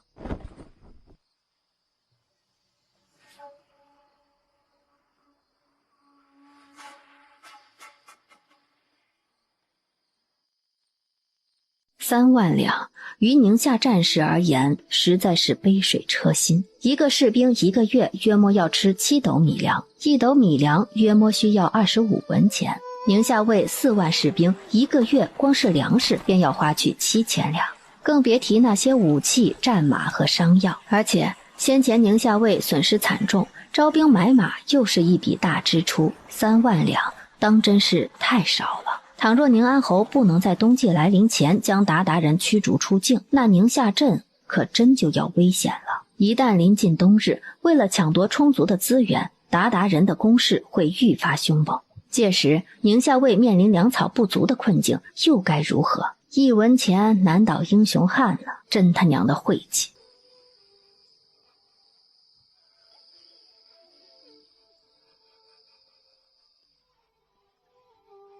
江密盘了一整日的账，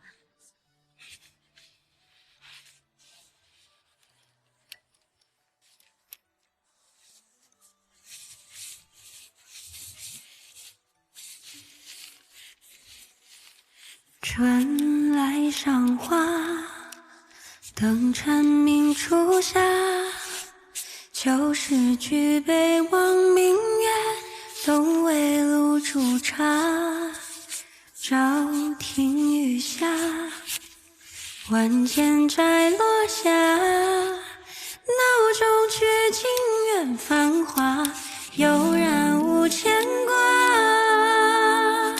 今有把木花田，藏于世俗间。为迎风在，夜枕月眠，又何须现神仙？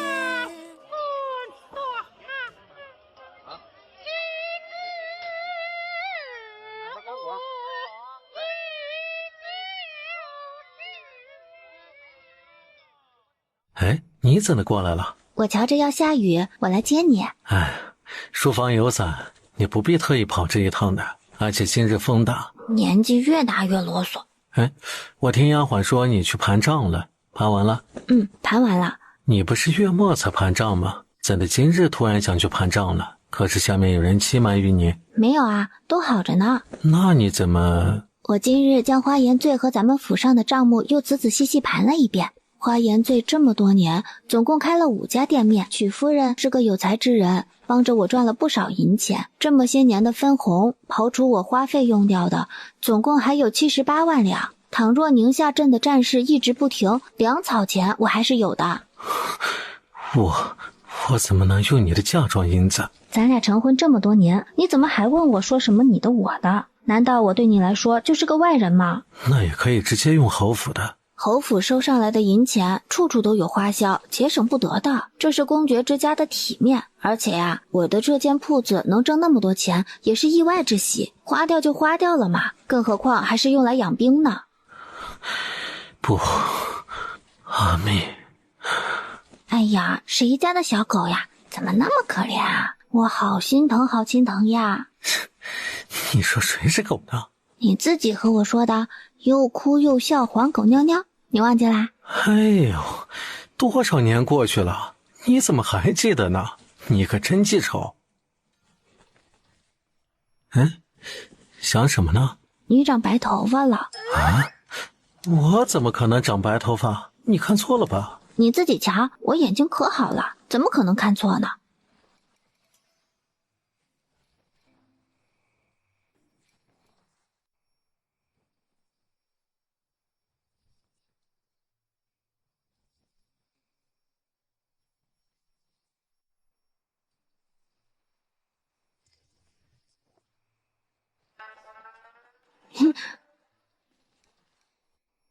你3更半夜不睡觉，在这白头发呢？哎呀，睡觉，深更半夜不睡觉，瞎跑什么？你记不记得那年下雪，白雪覆乌发，恰似共白头。总有一天，咱们会一起变成白发老翁、白发老妪，那个时候，咱们才是真正的共白发呀。所以呀，没关系的，我都会陪着你一起的，一直陪着你的。他哪里是因为长了几根白头发才心中介怀呢？不过是看江蜜这般年轻鲜活，这般娇艳欲滴，而自己却长出白发，率先一步变老，他才暗自伤神罢了。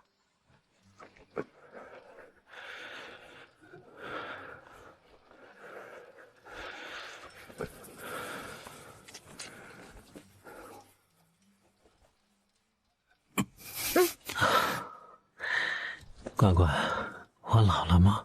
不老。我把春光覆水流，阿米，马上哥哥。秋来树叶红，又见候鸟向南飞，眨眼已入冬。我怕前路太朦胧，只身无人相送。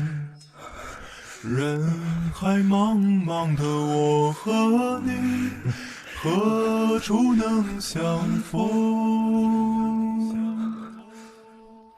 我怕时间太匆匆，我怕回头两手空，怕语言只是一词穷，我怕心是一场梦。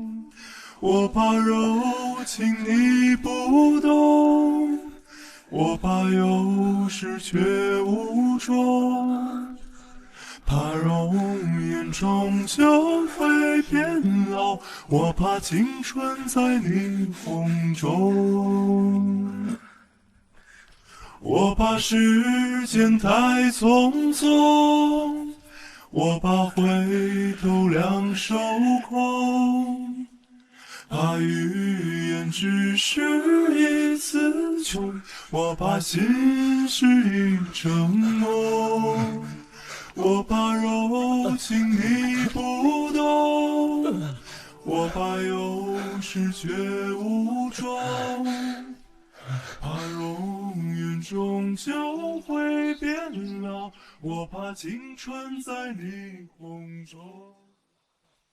之后二人再没提过此事，谢之让的白头发也没再长出来，想来是那几日过于焦灼忙碌，才添了几根吧。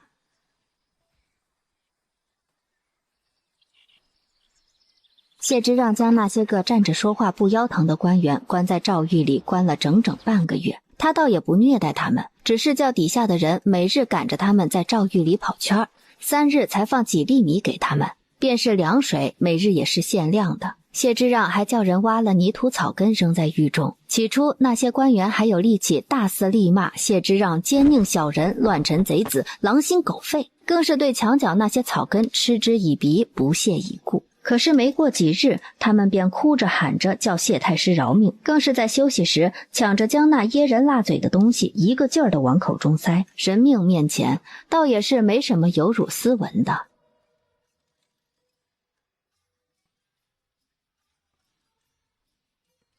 这些都是肱骨之臣，是我朝栋梁，你怎可如此虐待他们？欺人太甚，简直欺人太甚！陛下，谢太师如此专权擅断，以权谋私，怎可继续担任锦衣卫指挥使一职？他今日可对文武大臣下手，焉知明日不会对陛下不利？还望陛下严惩。陛下，老臣望您能明辨中间呐！陛下，国库没钱是一回事儿，补发粮草又是另一回事儿。江密养得起宁夏卫，可朝廷该出的钱一分都不能少。没道理他们吃得盆满钵满，却叫他的长珠用自己的嫁妆贴补军费。如此这般，你们便觉得是我欺人太甚了吗？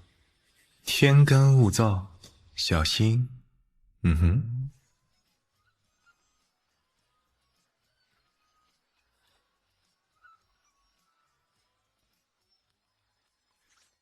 你们这些人有多少人去过宁夏镇？有多少人去过九边13镇？你们知晓边关将士过的都是怎样的日子？因为没有粮草，他们只能3日吃一次米粮，只能每日去土里刨草根过活。旁的地方饿着肚子或许还可以灌个水饱，可是宁夏镇1年都没下过几日雨的地方，连水都是定量的。他们饿着肚子还得爬起来去打鞑靼人，如此虚弱，怎能赢得过膘肥马壮的鞑靼骑兵？怕是上了马便要被一刀砍下了。这般日子你们过了15日便忍不得了。可有想过宁夏镇的兵士，倘若没有粮草，那便日日夜夜过的都是这般日子，填不饱肚子便打不赢仗，傻子都能想明白的道理，偏生你们这些个蠢货想不明白，一个个吃的倒是脑满肠肥，靠和脑子都长错了地方，还能指望你们什么？干脆就撤了宁夏镇的守卫，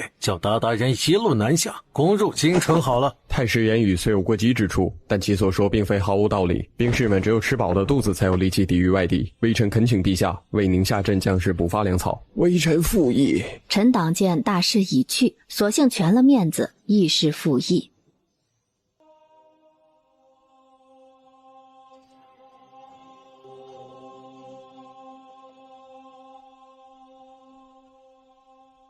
如今边关危急，将士们在前方浴血，抵御鞑靼。哀家身为后宫之人，虽不能上前线，亦愿尽一份心力。哀家愿捐白银500两，充作军费。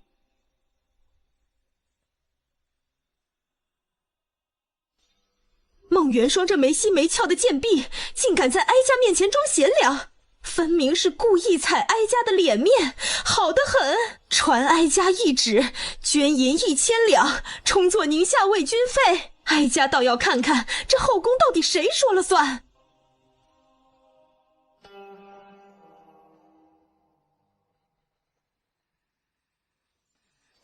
太后和太妃都带头捐了，底下的大臣们也不能没有表示，纷纷捐了银子聊表心意。如此补发粮草一事终于落下了帷幕。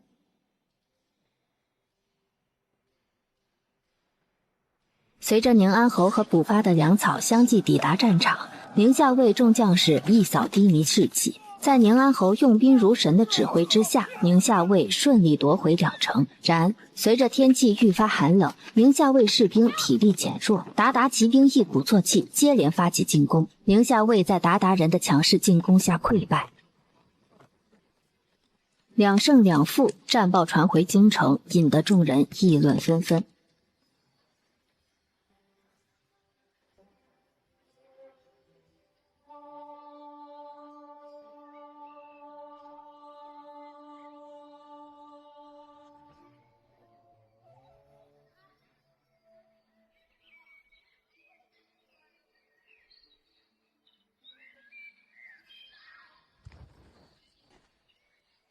你悄悄从后门回府，叫方护卫来接我和姐姐散学。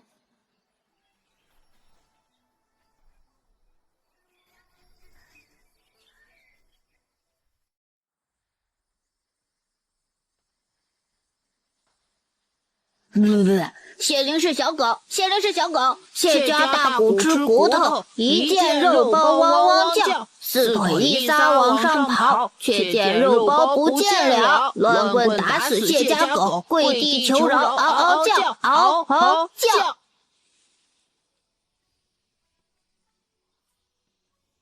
你干什么拦着我？陆家族学只允许每个人带1个丫鬟或者小厮，那几个人以前带的还是瘦巴巴的小孩，今天忽然就换了人，带过来的都是高高壮壮的小厮，他们肯定巴不得姐姐冲上去打他们，然后好趁机叫那些小厮打你。他们那么多人，咱们怎么可能打得过呀？而且爷爷打了败仗，咱们不能那么张扬，不然会给爷爷和爹爹惹麻烦的。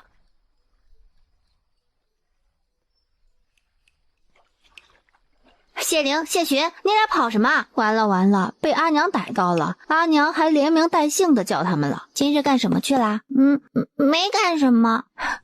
要么就撒谎，把所有人都骗过去，要么就别撒谎。看你们这心虚样，打架去啦？打架总得有个理由的。阿娘、爹爹、爷爷是不是要回不来了？怎么会呢，兔儿，爷爷好好的，怎么会回不来呢？是不是有人欺负你了？今日好多人都骂姐姐是小狗，骂爷爷是大狗，他们还乱唱打油诗，说爷爷贪功冒进，要被打死了。我就是气不过他们这么骂爷爷，可是你也说他们人多，咱们打不过，我这才叫家中护卫，趁着他们没人的时候，把他们套麻袋打了一顿。爷爷不会有事儿的，对不对？兔儿、尼儿，不哭，有阿娘和爹爹在呢。今日之事，阿娘不怪你们啊，是他们太过分了。爷爷在银川打仗，打仗嘛，有赢就会有输，没关系的，爷爷一定会平安回来的。你们阿娘说的对，今日宁夏还来信了，我们一起看爷爷写的信，好不好？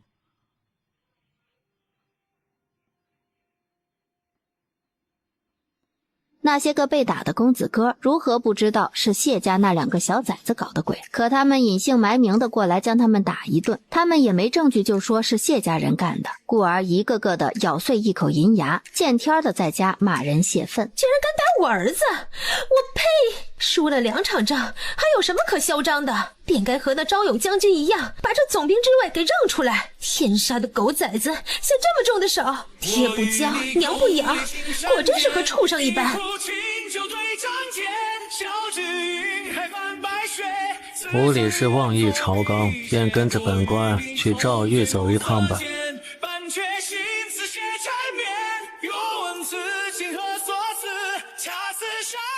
如此专权善断，自然又在朝堂上引起一片风波。但经历此事，陆家族学那些个口无遮拦的小兔崽子，总算是收敛了些。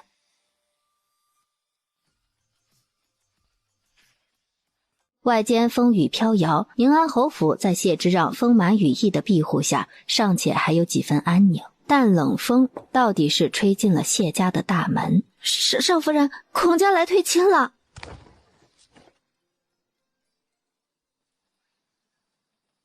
2年前，谢婉及继，上门提亲的贵妇人和说亲的媒婆几乎要将宁安侯府的门槛踩断。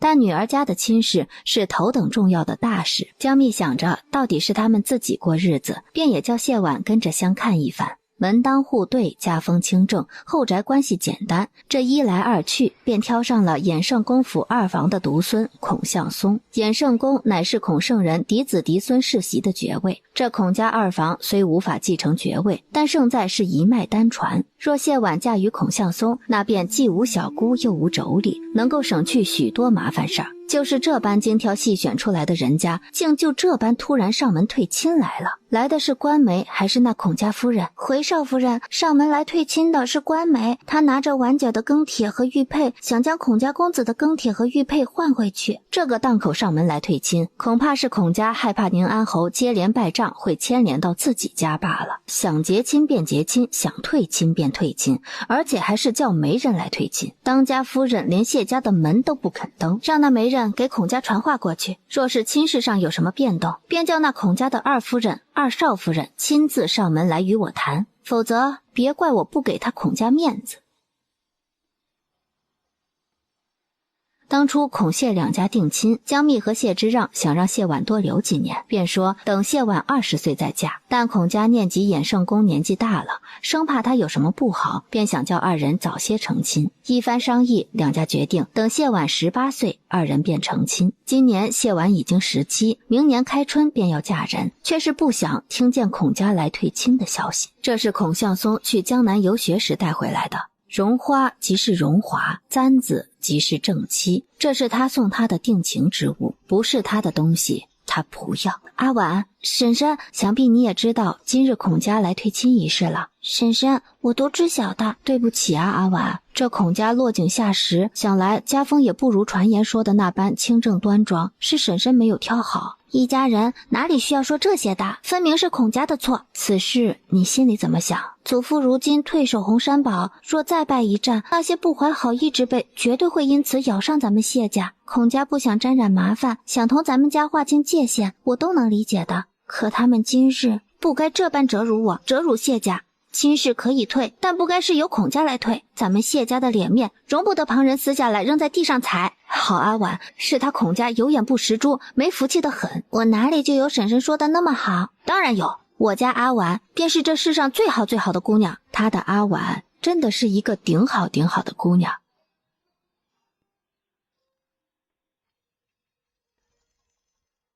过了2日，孔家二少夫人亲自登门拜访。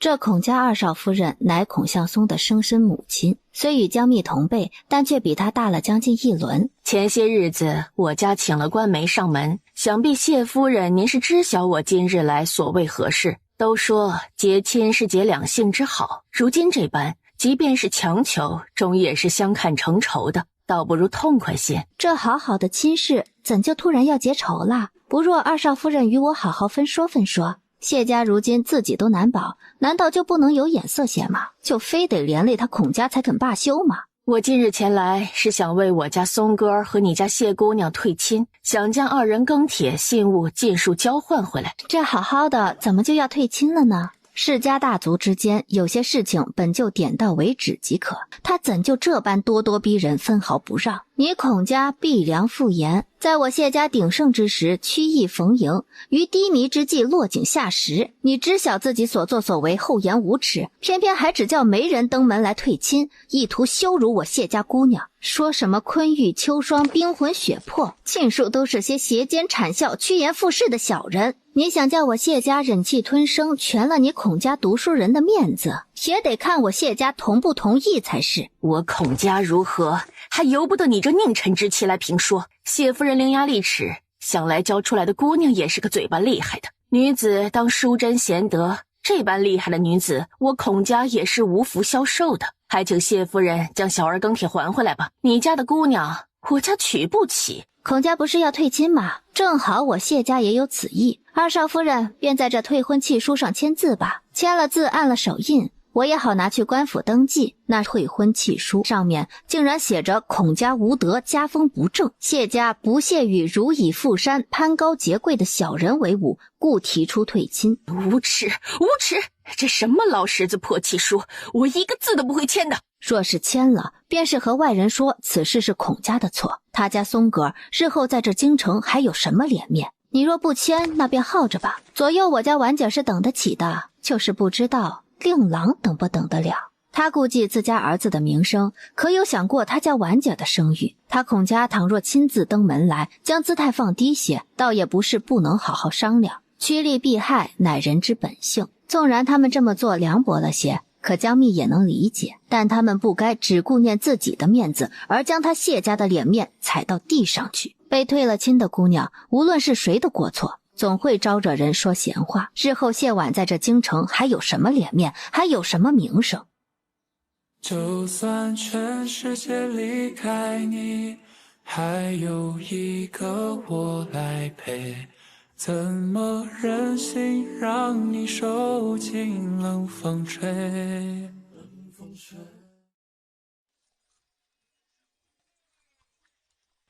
这京城的世家大族之间可没什么秘密，孔谢两家闹退亲的事儿传遍了京城，有说孔家无情无义的，有说谢家仗势欺人的，有直接打一顿的。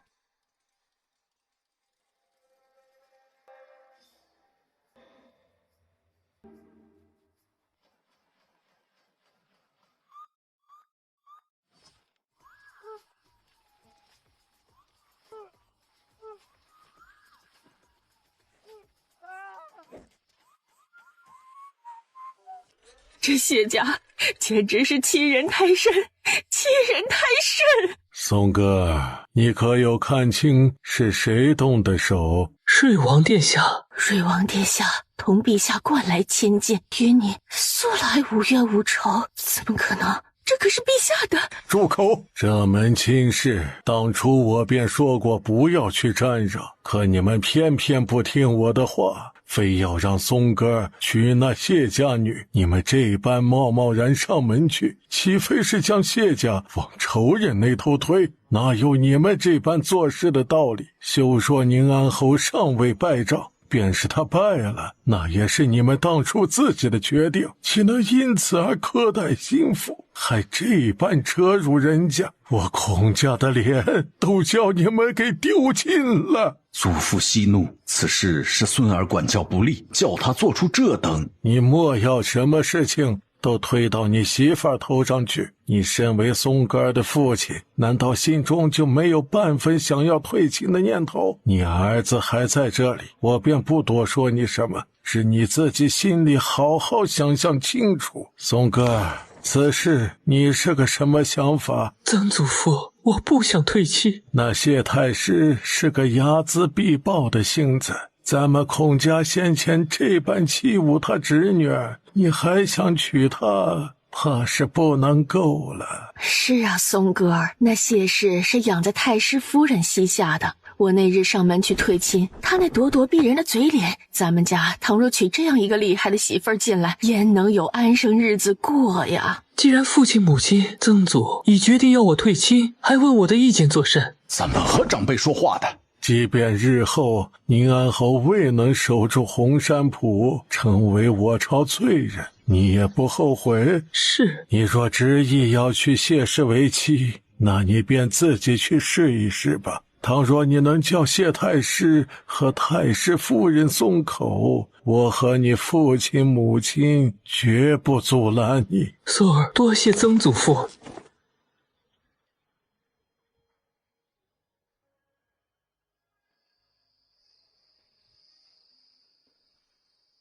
瑞王殿下将他狠狠打了一顿，而且话里话外竟是对谢婉的维护。谢婉是他的妻，岂容旁人惦记？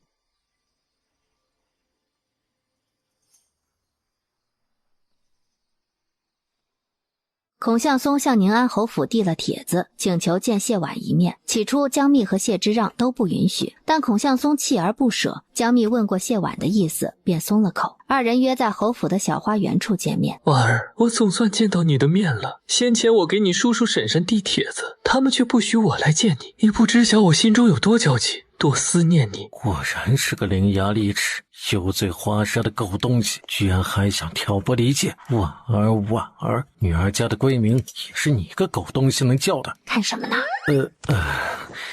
我怕这孔家的蠢货欺负了婉儿，在这看着呢。这世上最会欺负人的就是你，你还说人家？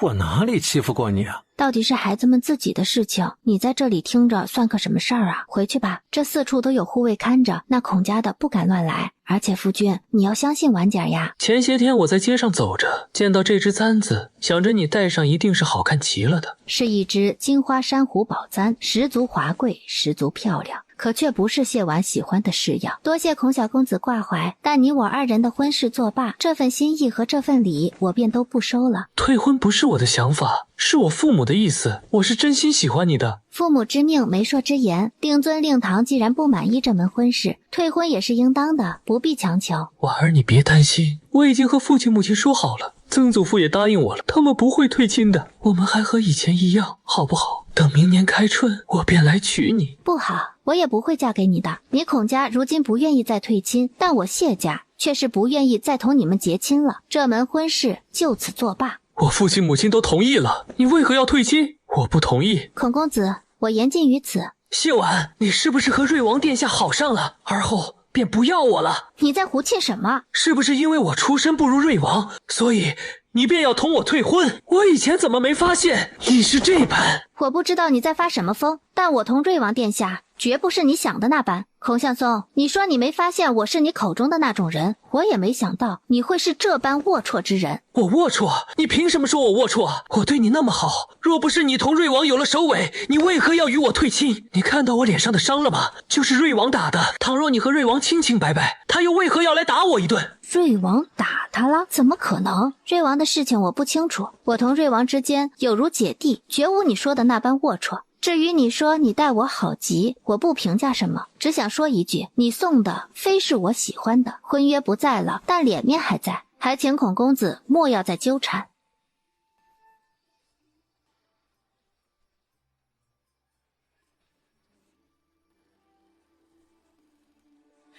胭脂墨蓝，淡花落几行，提笔欲写，却怕字字成霜。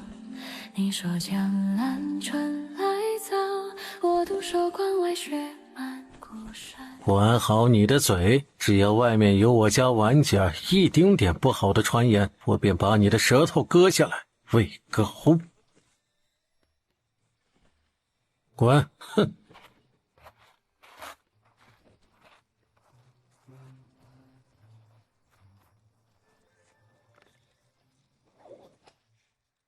他私心觉得自己是不喜欢孔向松的，二人的亲事只是父母之命媒妁之言，可不知为何，他这心中总是有些莫名的难过与惆怅，不浓却搅得人难受。还不快起来！阿婉姐姐怎知道是我？除了你，还有谁会拿石子砸我的窗户？上头全是你密密麻麻砸出来的印子。等下个月皇兄给我发了月例银子，我全拿来给阿婉姐姐换窗户可好？左右你下回来还是要砸的，换他做甚？我听说你将孔家公子打了一顿。是啊，谢家好好的时候便巴巴来提亲，一听谢家有什么不好的事情，便上门来退亲，我自然是要去将这混账东西打一顿的。你就这般正大光明的去打他，也不怕陛下骂你？这等寡廉鲜耻、趋炎附势之徒，皇兄只会夸我打得好呢。可有伤到哪里？我的功夫可是跟着姨父亲自学的。孔家那混账东西，就是个肩不能挑、手不能提的废物，焉能是我的对手？这11殿下还是个孩子呢，分明是将他当作姐姐来看的，也不知那孔向松在胡沁什么。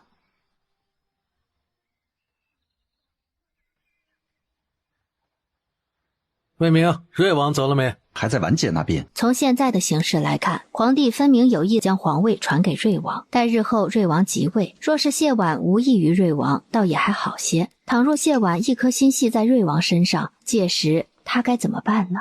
瑞王真能一个妃子都不纳，一个嫔妾都不抬吗？这11到底是个什么意思？莫非他真心悦婉姐儿？若不然以后便不许他去见婉姐儿了。从前夫妻俩只道这俩孩子亲如姐弟，瑞王每回过来都要去找谢婉说会儿话，想着他年纪小，倒也不拦着他们。而且二人手里得很，瑞王从不往谢婉屋里去，二人只是隔着小窗说会儿话，倒也没什么。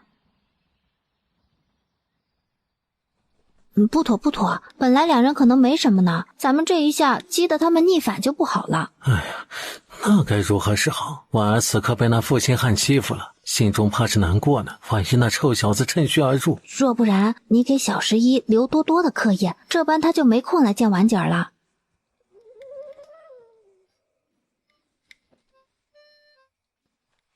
11和阿婉是从小一起长大的情分，他不过是将阿婉看作姐姐的，他哪里有你那么多心思啊？阿蜜啊，你不知道，男人是最会骗人的。别看他小小年纪，说不定心里就在打什么鬼主意呢。你小小年纪的时候，可有打过哪家漂亮姑娘的鬼主意？这怎么还引火烧身了呢？这漂亮姑娘的主意啊，在遇见我家阿蜜之前，那都是没打过的。那你可有骗我？阿蜜啊，那也不叫骗，对吧？哎呀，好阿蜜啊，好乖乖，好宝儿。大人，少夫人，韶光院的护卫来报，瑞王殿下已经走了。好。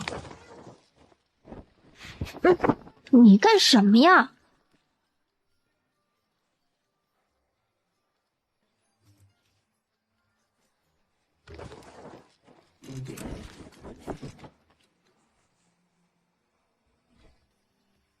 月光洒落，静灭雨水花烟，氤氲起舞，翩翩好似线。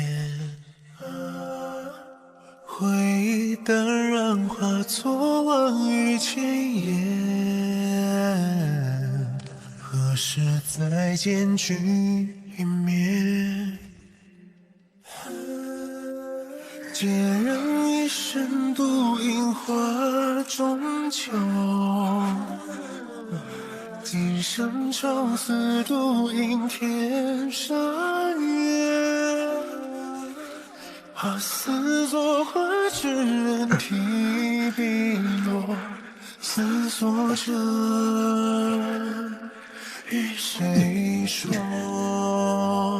星月落，落入世间时的花，百人断肠，多执着，惊鸿怎让人遗忘？烽火扬，再无一回，终于曲终人散场，又许下一轮月光。